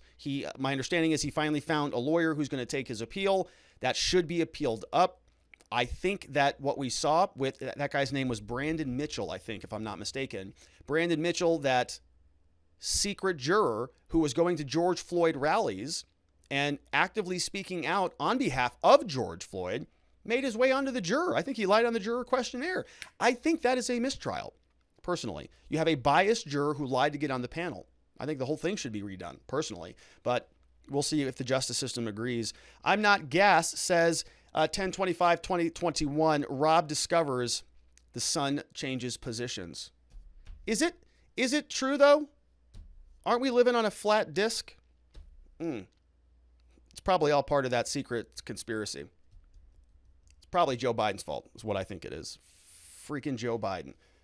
Putting the sun on me in the middle of a show. Outrage. Monster One says, did anyone see the people trying to compare Kyle to Baldwin? They claim it's hypocrisy to want Baldwin held accountable, but not Kyle. I'm sure you're going to see all sorts of those analogies. Sergeant Bob says that Bob has too broad a self-presented resume. His statement was an alphabet soup. Should focus on the relevant. That's from Sergeant Bob. You know what they say about some people like that, right? If you are a, what do they call it? Jack of all trades, master of none, is what Sergeant Bob just said there. Monster One says, I don't like the fact that the prosecution can withhold evidence. This is how innocent people end up in jail for life. It's true. A lot of problems with this. I rage often about discovery and about non-disclosures. I'm Not Gas says, just send the defense your frame-by-frame breakdown analysis and bill them for 50 hours. Open and shut case. I thought so too. We did a real lot of deep dives on the Rittenhouse case some time ago. Kind of how this channel got its start, honestly. Grouchy Old Cat Lady says, did they ever take your frame-by-frame episode on Kyle? They did. They took that down. It is available. I think it's on Rumble. Yeah, it's deleted. It's not on our YouTube channel anymore. Flagged it, had to go. Can you believe that? I will re-upload all the Kyle stuff, maybe to a Kyle Rittenhouse channel on Locals. We can't have it on YouTube. It's over 18. It's deleted. It's graphic content. Even though it was on there for a long time, I got flagged. I'm Not Gas says, this judge is as scatterbrained as Biden. I think I might possibly think that I will maybe agree to the circumstances if it suits my mind. Yeah, it's exactly what it sounds like. I think I might possibly think that I will maybe agree to the circumstances if it suits my mind. Exactly how he sounds. I'm Not Gas's. And he says, like every other word. Stop that. I know I have my fill of words. We all do.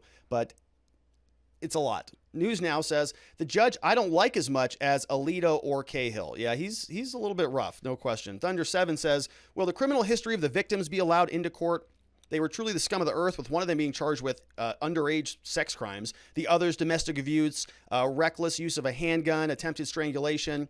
To me, it's important for the jury to understand the criminals who attacked Kyle to get his gun and shoot him, but legally. Can the defense bring their rap sheets in? So it's a good question. I don't know the answer to that just yet, but it is something that is being contemplated by both sides. What the prosecution is trying to do, allegedly, I listened today, they have some other indications of, Kyle, I think, got into a fight on a lake at some point in time. There's another, fight or something that Kyle got into at a high school that they want to bring in. So it's sort of like that game that's being played. If they're going to bring in the victims' criminal rap sheets, they're going to try to bring in anything that puts Kyle Rittenhouse in a bad light. And so you have this battle of,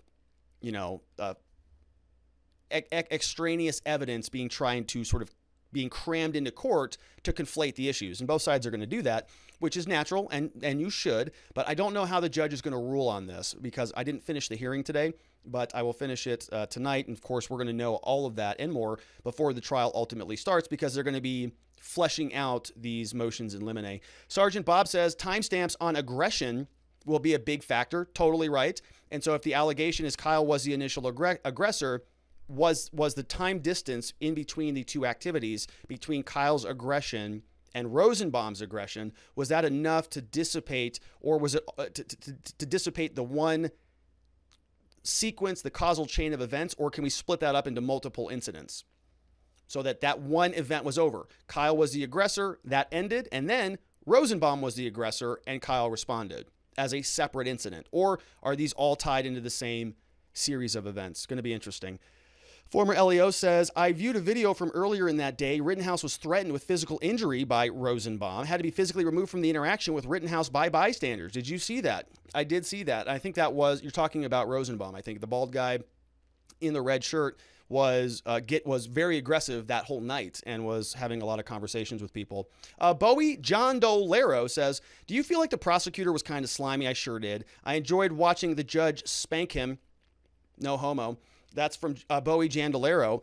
I did see that. I don't like Thomas Binger. I don't think that he's a up and up, prosecutor. I've watched a lot of his.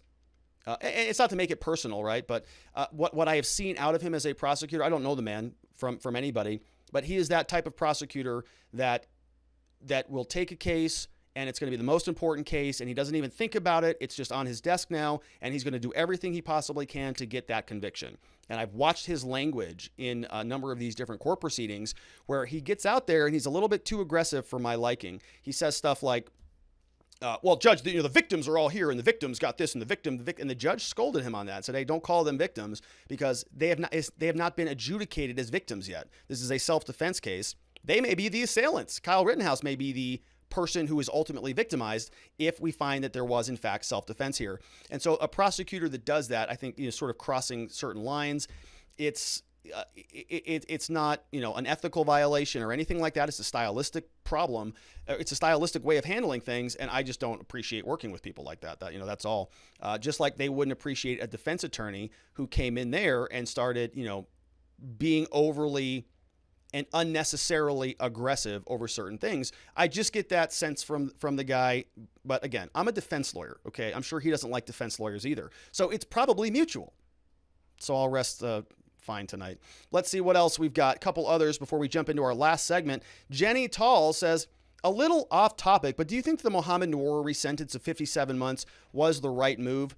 This was a case also out of Minnesota. This was sort of the companion case to some degree to the Derek Chauvin case. And Mohammed Noor was another police officer who I think got a massive sentence and was convicted. This case went up on appeal, and I don't remember what the basis of the appeal was, Jenny, so I can't comment too intelligently on this, but I do know the framework was that I think the Supreme Court came out and dramatically reduced his sentence down to 57 months, which is obviously, a lot better than whatever it was. So people are speculating that the same court might come back and modify Chauvin's move. In other words, Noor might carry over into Chauvin, and Chauvin might see a reduced sentence later down the line. Do I think it was the right move? I haven't read the Court of Appeals or the Supreme Court opinion. I just saw the headline, Jenny Talls, so I'm not sure what the basis was, but it was a similar type of situation. Police officer used too much force, killed somebody, got convicted, went up on appeal, coming back down, and so I'd have to dive into it a little bit further, but it's going to be good for Chauvin, I'd say. Former LEO says this trial is starting to look like illegal lynching. If you can't use the facts, just use emotions. Kind of seeing a lot of that trending around the country. John Halgren says Brandon on the jury. Bad year for Brandons. It is a rough year. Yeah, there was that one year that it was really, really hard to be a Monica. Remember that? Now it's Brandon. Yeah, so The Last Villain says, at least the judge stopped the prosecutor for continuing the BS statements. It was just arson. One of the nonviolent crimes they won't be prosecuting anymore. Da wouldn't brought it past go. The earth changes, I think, not the sun. Oh! So the spinning disk of the earth moves since it's flat, right? So we've got that now. That's good to know. All right. We have Monster One says, wouldn't want people knowing the truth. Gotta block Rob's YouTube videos. Yeah, well, I think, to be fair to YouTube, I think that it's just live streams. Like live streams just don't get engagement. It's for live. It's for being live. If you're live, then it's great. YouTube's happy about it. But as soon as you're not live anymore, it's dead. That content is dead, and it just goes into the archives essentially. So we don't want that, right? We want people to find the show and come back and be able to sort of, scroll into the segments they want to see. So we're just changing some stuff. Monster One says, come on, man. I just wanted to sniff Rittenhouse's hair. Was that Monster One or was that Joe Biden? News Now Wyoming says, I uploaded the warrant for your perusal. Whoa. How did you get that? I was looking for that today. Let's see what we've got here because we're going into Baldwin next.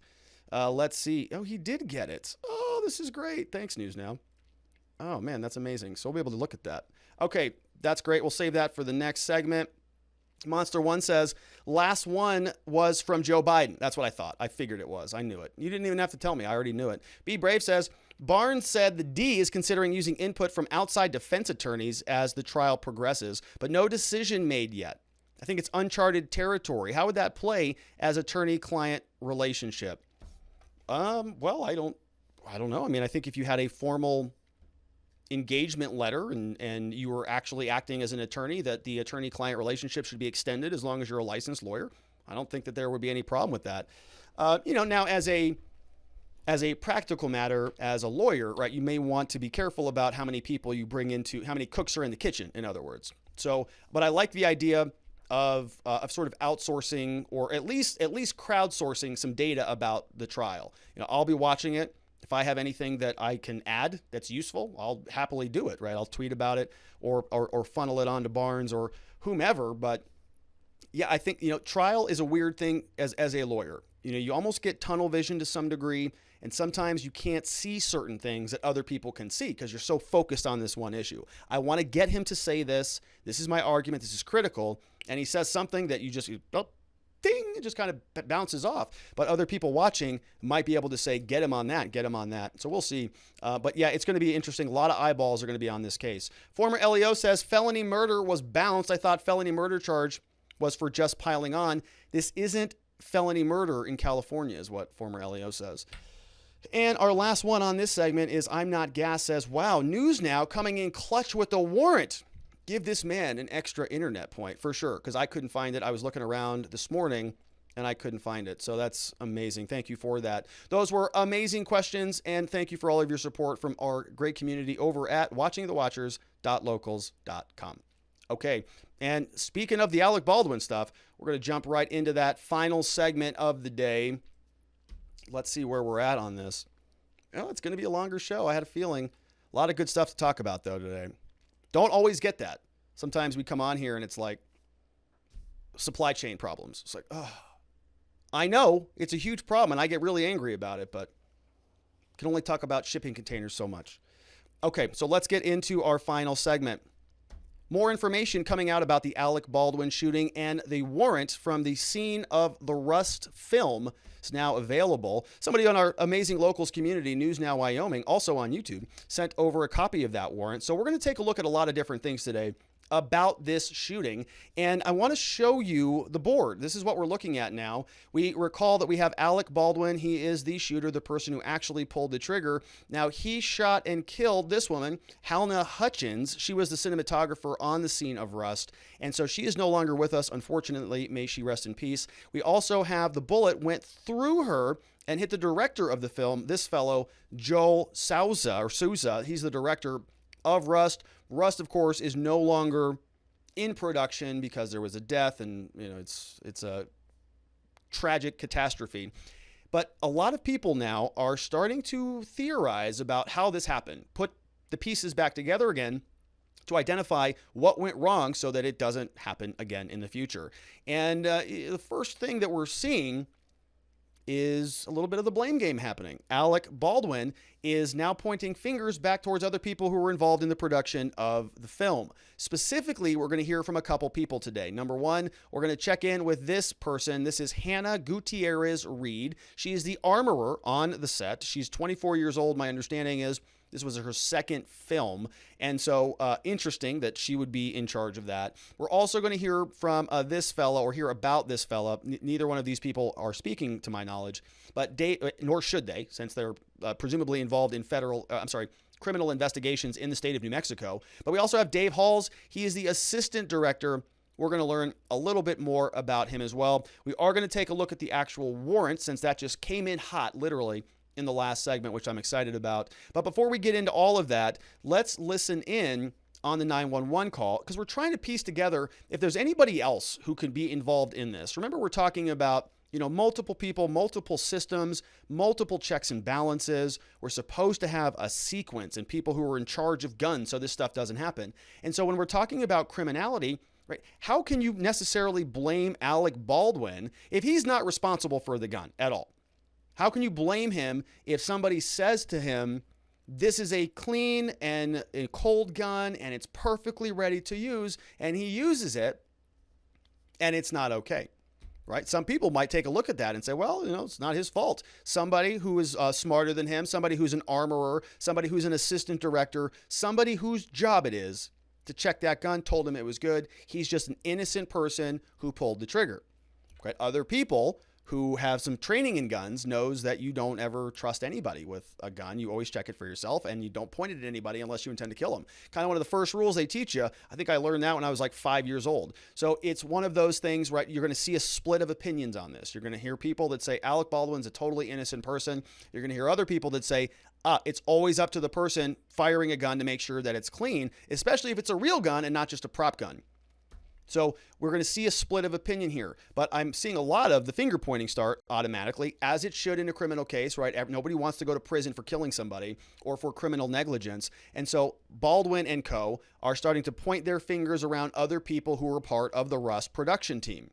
And we're going to see the police are going to be investigating all of the different elements of the production.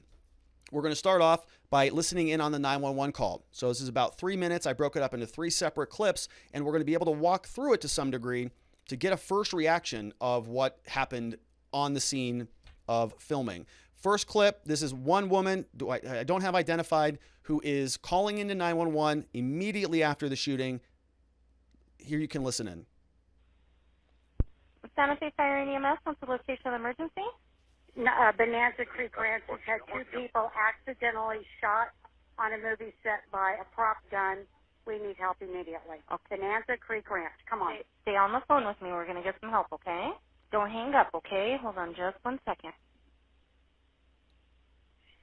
It sounds like somebody else is calling for 2 ambulances. You better make good. Everybody should be. We need some help. Our director and our camerawoman has been shot.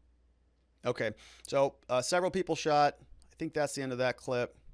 Several people shot. You can sort of just hear the very beginning of that, and it sounds like pandemonium, right? She sort of ran out of the building. 911 caller asks her specifically, says, was it loaded with a real bullet, or what the heck happened here? Here's what she says. So was it loaded with a real bullet or one? I cannot tell you that. Okay. We have 2 injuries from a movie gun shot. Okay, we're getting them out there already. Just stay on the phone with me. Okay. No. I'm a script supervisor. How many people were injured? 2 that I know of. I was sitting, we were rehearsing, and it went off, and I ran out. We all ran out. They were doubled over, the AD and the camera woman and the director. They're clearing the road for you to come back. We're back in the town. Is it called? We're back in the western town. Is there any serious bleeding? I don't know. I ran out of the building. Okay, so a couple things there. Ran out of the building, right? Gun goes off. Sounds like they weren't expecting that. Like the guns shot, they weren't, nobody was anticipating a big boom, If they were, you'd imagine that that nobody would be running out of the building. Okay, well, loud noise. Okay, scared me a little bit, but a gun went off and everybody just scattered. Like there's a shooting, there's a shooter. What's happening? So total pandemonium. Also hear from her that we were rehearsing, right? So some people asking, were they recording? Was this during a live shot, right? Don't see any of that from the 911 call. Just hear they were rehearsing. A couple people keeled over. Didn't even see any additional, injuries or anything like that. Literally just ran out of the building. So she hands the phone over to somebody else who hops on 911, and we don't get much more information out of him either. But just for context, here is what he said. So 911 caller passes the phone over to someone else. Here's what he says. Hello? Hi, I have a protocol of questions I need to ask. If you can just answer them the best you can, okay? Are they completely alert? Yeah, they are alert. Okay. What part of the body was injured? Yeah, okay. I'm not sure. I'm not in there. Okay, that's fine. Is there more than one wound? I think there's one on two individuals. One wound on 2 individuals? Okay. Yeah. Okay, I'm sending the ambulance help you now. Stand line. I'll see exactly what to do next, okay? Okay. I'm going to tell you how to stop the bleeding. Listen carefully. Make sure we do it right. We do have a medic on set. Medic on set, they're already doing that? I believe so, yeah. Is the bleeding controlled? Let me see if I'm allowed to get it close as needed. Around 33.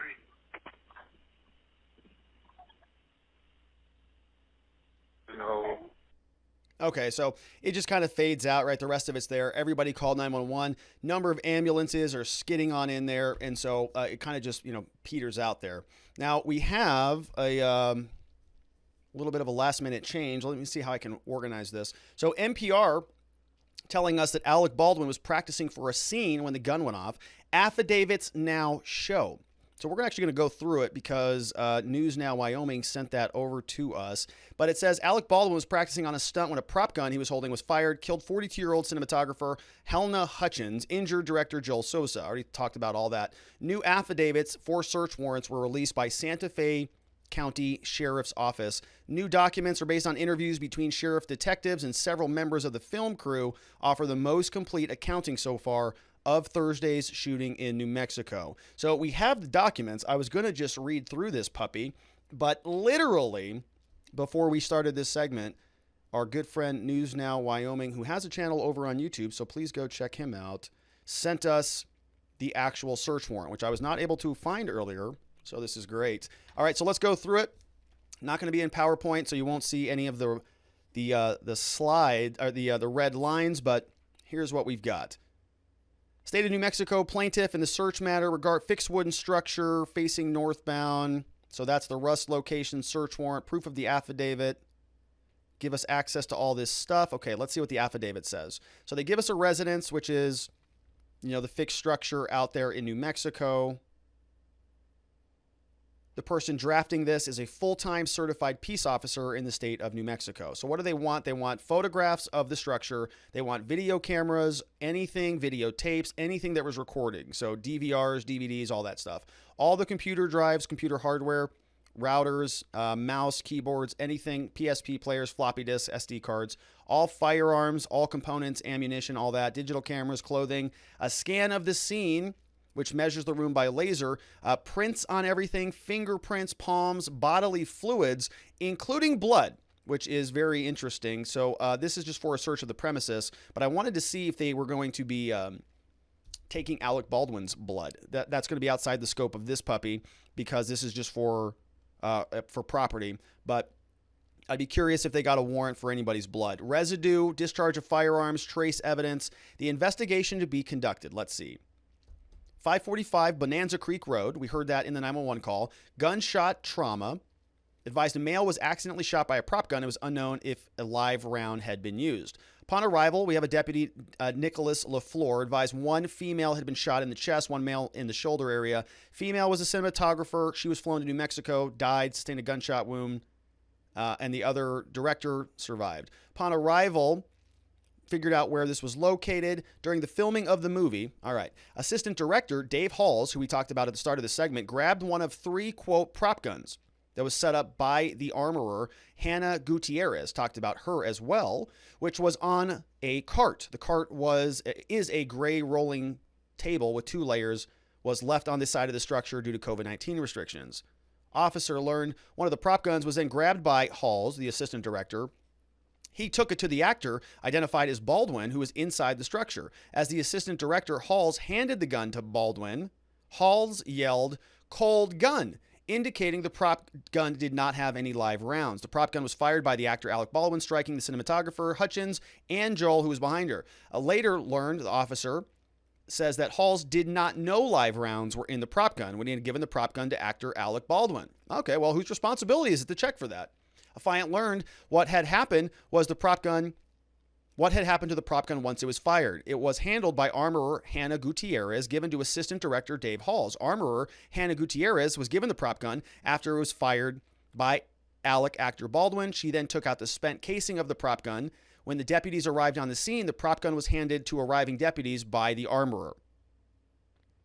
All right, so after it was fired, then it goes back to Hannah, and she takes out the spent casing. Okay, Affiant later learned that actor Alec Baldwin was wearing old Western-style clothing, changed into street clothes prior to leaving the scene, and those items were turned over to the sheriff's office. That's an interesting thing to note. He was wearing old Western-style clothing, changed into street clothes.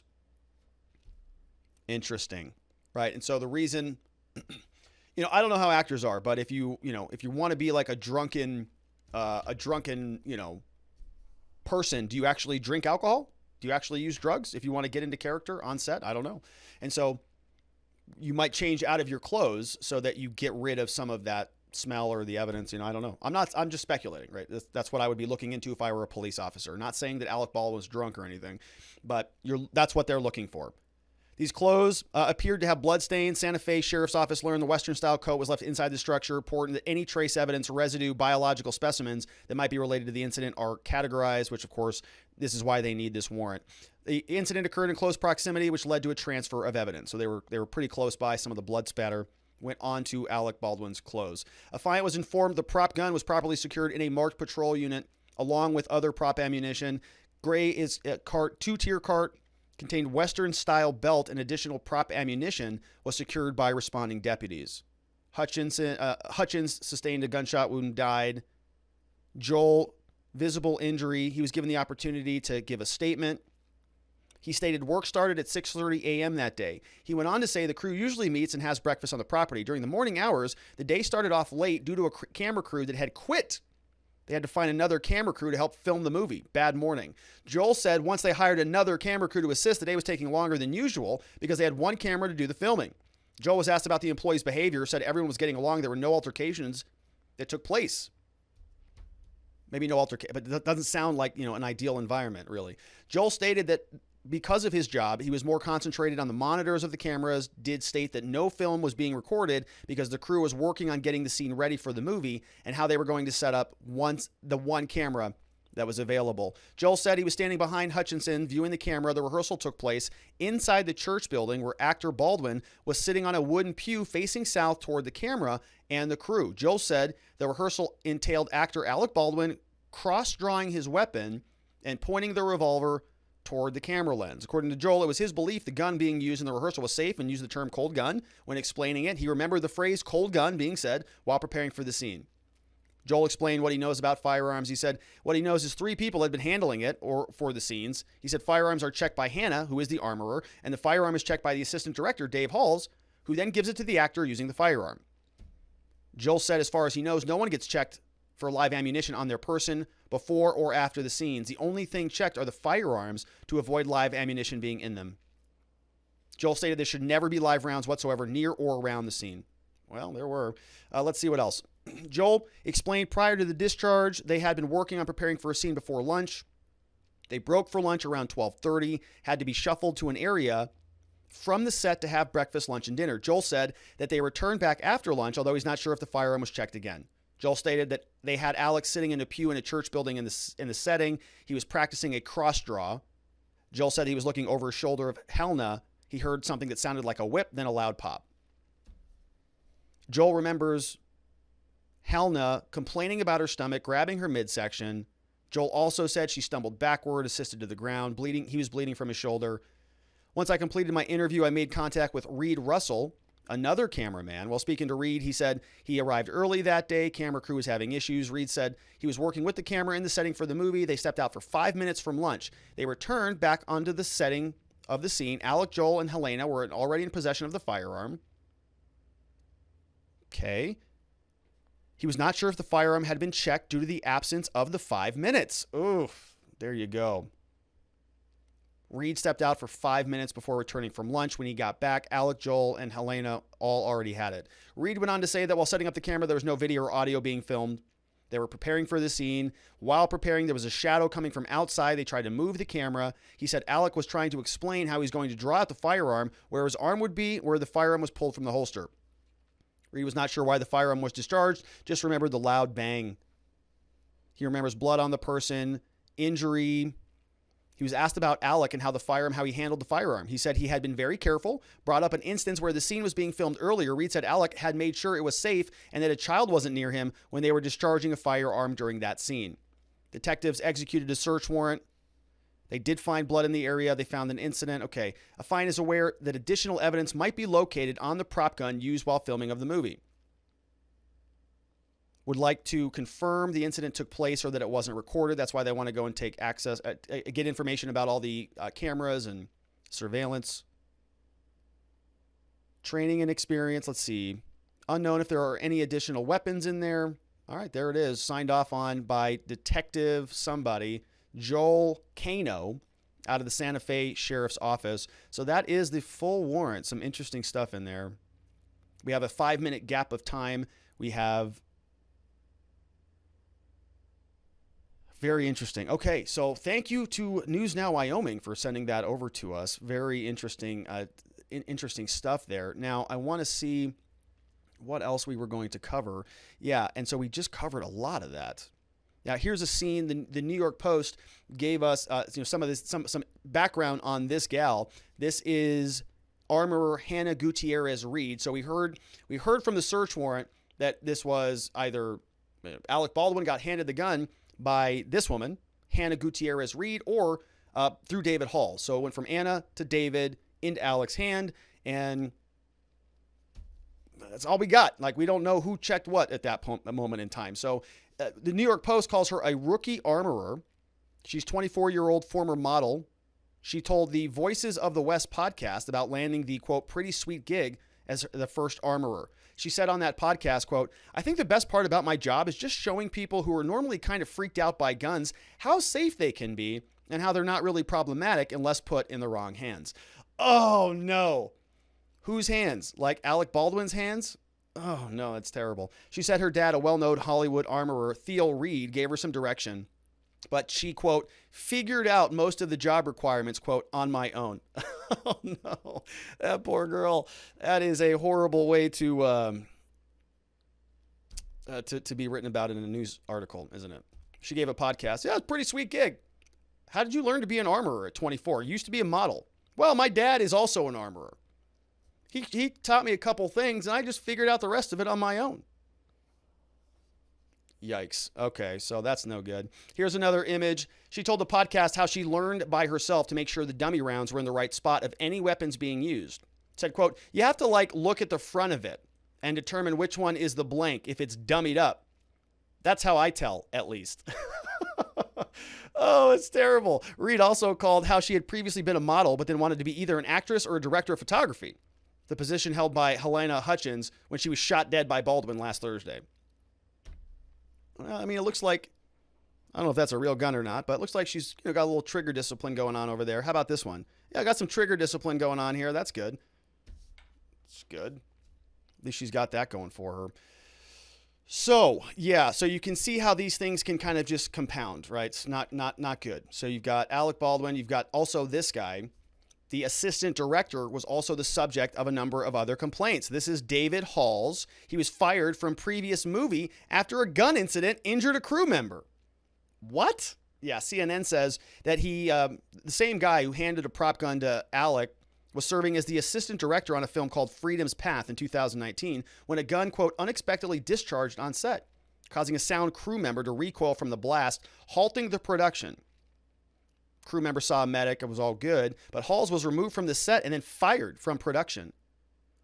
The production company said Halls was removed from the set immediately after the prop gun discharged. Production did not resume until he was off the site. So they just threw him right out of it. And we had another quote here from another person named Maggie Gall. She's a local prop maker. She says that back in 2019, in another movie that Hulu created called Into the Dark, says that Halls neglected to hold safety meetings and consistently failed to announce the presence of a firearm on set, as is protocol. Goal said the only reason the crew was made aware of the weapon's presence was because the assistant prop master demanded Dave acknowledge and announce the situation each day.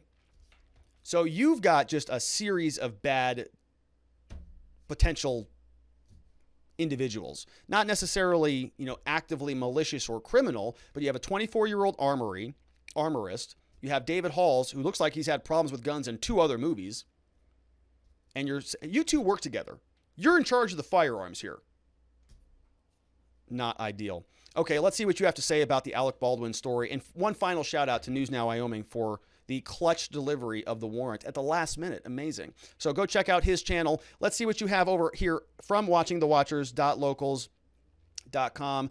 We've got our first question is from Sergeant Bob. Says, I bet the armorer never took an NRA weapons safety course. Her training resume? Well, she used to be a model, and her dad is also an armorer. So I think that's all you need in America these days. I'm Not Gas says, I'm extremely biased against Baldwin based on his politics and personality, but I will say I don't think he is 100% responsible.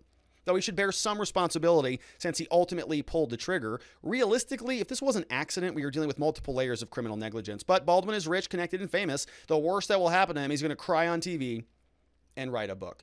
Yeah, that's why we're talking about this story, right? Because he is in a different category of people. He is in the rich and famous and the elite, and they operate under a different system of justice. I wish it wasn't true, but if this happened to anybody else, they'd probably already be in jail with a $2 million bond, right? It's a different system. But I agree with you, I'm not gas. I don't agree with Alec Baldwin either, and there are a lot of people that are sort of, rubbing his nose in this, which we've done a little bit of that. I acknowledge a little bit of it, but really, right, this is a tragedy. This is a horrific thing. It's not, in my opinion, particularly interesting content to just, rub people's noses in it day after day after day. He is an anti-gun person. He's somebody who has been very aggressive against his political enemies. But is he a murderer? I don't know. It's to be seen, right? So we don't want to jump the gun on that. We have Sergeant Bob says that safety protocol always must be followed. Several years ago, Oregon State Police bomb tech responded to a bomb at a bank. There had been 2 or 3 bomb incidents earlier that morning, which had been phonies. He took shortcuts, did not follow protocol. This time it was real. He paid with his life. Oh man, that's a terrible story, Sergeant Bob, but a valuable lesson in there. Did that light get brighter back there? I think it did. Why did that happen? Yeah, it did get brighter. What's going on with that? All right, so that's now adjusted. Thank you for that, Sergeant Bob. I think that you're absolutely right. Protocols are there for a reason. Can't skimp just because it's the same thing that you're used to. Former LEO says, at one time I was involved in a video that showed a head in view down a barrel of a live round being fired. We set up a mirror at 45-degree angle and positioned the camera about 20 feet away from the mirror. Easy. Seems like everybody dropped the ball. Incompetence kills. I see what you're saying. Yes. So you don't look down the barrel of a gun is what you're saying. And she said that she did, in other words. Former LEO says, I hope they did a blood draw on Baldwin. I hope so too. I really do. I think that they would for anybody else. If that was your son or daughter out there that accidentally shot somebody, blood draw immediately. I'd like to know if Alec Baldwin got one. Thunder7 says, there are so many coincidences that it's beyond belief. I'll talk just about 2 of them. The woman shot and killed grew up in Murmansk, Russia, where they keep nuclear subs. Baldwin starred in a movie, Hunt for Red October, where he was searching for a Russian nuclear sub that docked in Murmansk, Russia. Second one was the fact that the man who handed the prop gun to Baldwin also worked on the movie with Brandon Lee, who was accidentally shot and killed with a blank while filming The Crow in the 80s. My radar tells me there's a lot more to this story. Whether we will ever know the truth is not known. Whoa, what a comment from Thunder7. Those are very interesting coincidences, isn't it? What's happening here? Is this like a secret satanic cult ritual? I don't know. Hollywood has some sinister stuff, don't they? Thank you for that. 3 Girly says, Hannah Gutierrez Reed, the armorer, was probably hired at low budget on her dad's name. Her dad is a well-known Hollywood armorer called Thel Reed. She was way out of her depth, but was responsible for the weapons and ammunition. And maybe the death of another person as a result of her incompetence. We have No Name says, of course, the fake news is blaming Trump, claiming it's possible that a MAGA supporter put a real bullet in the gun to frame Baldwin for parodying Trump in the SNL skits. Are you kidding? Never mind that the woman he killed was beginning a documentary on pedophilia in Hollywood. Whoa. What? Okay, this is getting weird. This story's getting weird now. She was going to create a documentary on pedophilia in Hollywood, and Alec Baldwin took her out? I like where this is going. Nadarb says, are they filming this movie with cameras and equipment from the era in which the movie is set? Because for a Hollywood-style film, one would think all of this on film for them to see, open and shut case. You would think so, but they didn't have a camera crew. Isn't that convenient? They all walked off. Stephen Crowder says, Alec Baldwin has strangled at least 2 hookers. Changed my mind. Hey, Steven's on the show. He's a big name. That's pretty cool. Shout out to Steven. Monster says, where did the live ammo come from? Seems like intentionally done sabotage. So there's other stories out there that these people actually were, so it wasn't, I think it was a prop gun, but a real gun. And so they actually went out and had other problems with this gun. They were shooting it previously. So I think they actually had real ammo there. And the 24-year-old armorist who looks down the barrel of a gun, no, I think it's good. I think it's good. Yeah, we good. She just checks the top of the guns, of the bullets. She just takes a look. Oh, no. We're good on that. It's dummied up, whatever she means. I'm Not Gas says, one thing I don't understand, I show a live round even got in the chamber. I thought prop guns were modified to not be able to chamber full-length live rounds. I don't think it was a prop gun. I think it was actually a real gun that was a prop in a movie. But it wasn't an actual prop gun that doesn't function as a gun. It was a real gun being used as a prop. Monster One says, Baldwin said people are not responsible enough to own guns. He was just proving himself right. Yeah. Some of these have to stick, no question. Former LEO says, did they get a warrant for the records from the place they eat lunch and how much alcohol was or was not consumed during the lunch? I didn't see that, former LEO, but I would love to see those other search warrants if anybody got a blood draw warrant. Monster One says her career is over now. It's probably over. Yeah, she's probably, Gutierrez, probably not going to be an armorist on any other films. But she's young. You never know what happens in 20 years. News Now Wyoming says, you're welcome for the link. I found it this morning. Then during your intro, you said you couldn't get a hold of it. I figured it'd be good for the show, and your analysis is obviously smarter than mine. Well, I don't know about that, News Now Wyoming. That's being a little bit presumptuous here. I think that, we can both read through a PDF. I'd encourage people to go, if you're going to make a video about that, I'd encourage you to do that. News Now Wyoming is on YouTube. Check him out. And thank you for the link. I couldn't find it anywhere, which is frustrating for me. Beto O'Rourke says, I'm coming for prop guns next, which is a good point. And probably children's guns too. The ones with the little red dots to make sure that it looks fake.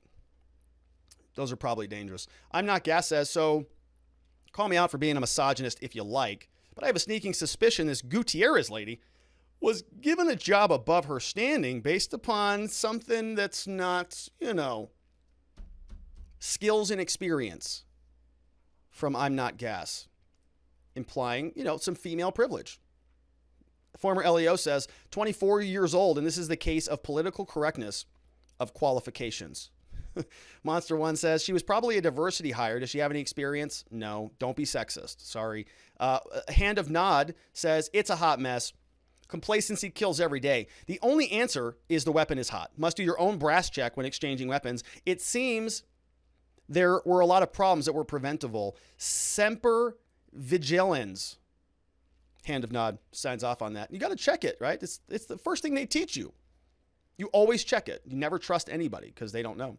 News Now Wyoming says, personally, I don't see any criminal liability to Baldwin. If it is common on a movie set for 2 people to verify the weapon is unloaded, it would be hard to prove that he didn't actually have a good expectation for 2 people to do their job. Common trading, of course, he was wrong, but negligent? The other 2, I can see easy case for negligence, civil liability. Her family is going to make a lot of money. Yeah, especially if there was, massive blanket insurance policies and things like that. Be Brave says, this whole thing is insane. My gut instinct says Hall needs to be checked out further. I think that's good instincts, Be Brave. Between the 2 of those guys, guy and gal, looked like there was a lot of incompetence mashed into one very important chain, which is the weapons chain. Not good. Speech Unleashed says, there was a judge that used to say the cheap comes out expensive. Sounds like they were operating on a thin budget. We're looking to save money by not hiring professionals. I know the union came out about the fact that they were not hired to handle the gun management on the movie. Yeah, the union is absolutely dunking here for sure. They're saying, well, they weren't with our union. They didn't work for us. So that's what you get for hiring amateurs. They released several statements to that effect. Having fun with it. Three Girlies says, so what's the likelihood that Hannah Gutierrez Reed will be taking the full fall for this when Halls is just as culpable? Really don't see anything coming to Baldwin. He should be arrested for hiring substandard people for his film, which is really the negligence on his part. Yeah, it'd be very curious to see, if there was a standard operating procedure that they were supposed to follow and they didn't. You could probably analyze some of this to like a like a police shooting to some degree with different standards of care, but you have safety protocols that you follow. If you don't follow those things, maybe they charge you with a crime like they did with Derek Chauvin. Some analogies there, not exactly, because cops kind of have a higher duty, more training, but you can see the analogy. You've got rules of engagement. You've got rules and protocols that you're supposed to do. If somebody dies as a result of you failing to properly adhere to your protocols, well, that might be criminal negligence to some degree. Smart Alec Baldwin says, I thought safety protocol means double masking and being double vaccinated. That's all we've been talking about for 2 years. Oh, guns are dangerous too? But Fauci's not talking about those yet. CDC is, though. Rochelle Walensky. We have Speech Unleashed says, I'm wondering how easy it is to tell the difference between a blank and a live bullet. Would someone be able to tell the difference just by looking at the bullet in the gun? So on an actual bullet, you have the head of the bullet, right? It looks like a piece of, you can see it in there. And I'm not sure what she was saying, what she was looking at, like if that's removed. She said it was dummied up. So maybe there's something that I don't know. I don't know what she's talking about, but if you look at a bullet, you can see the brass, or you can see the head of the bullet, literally visually right there.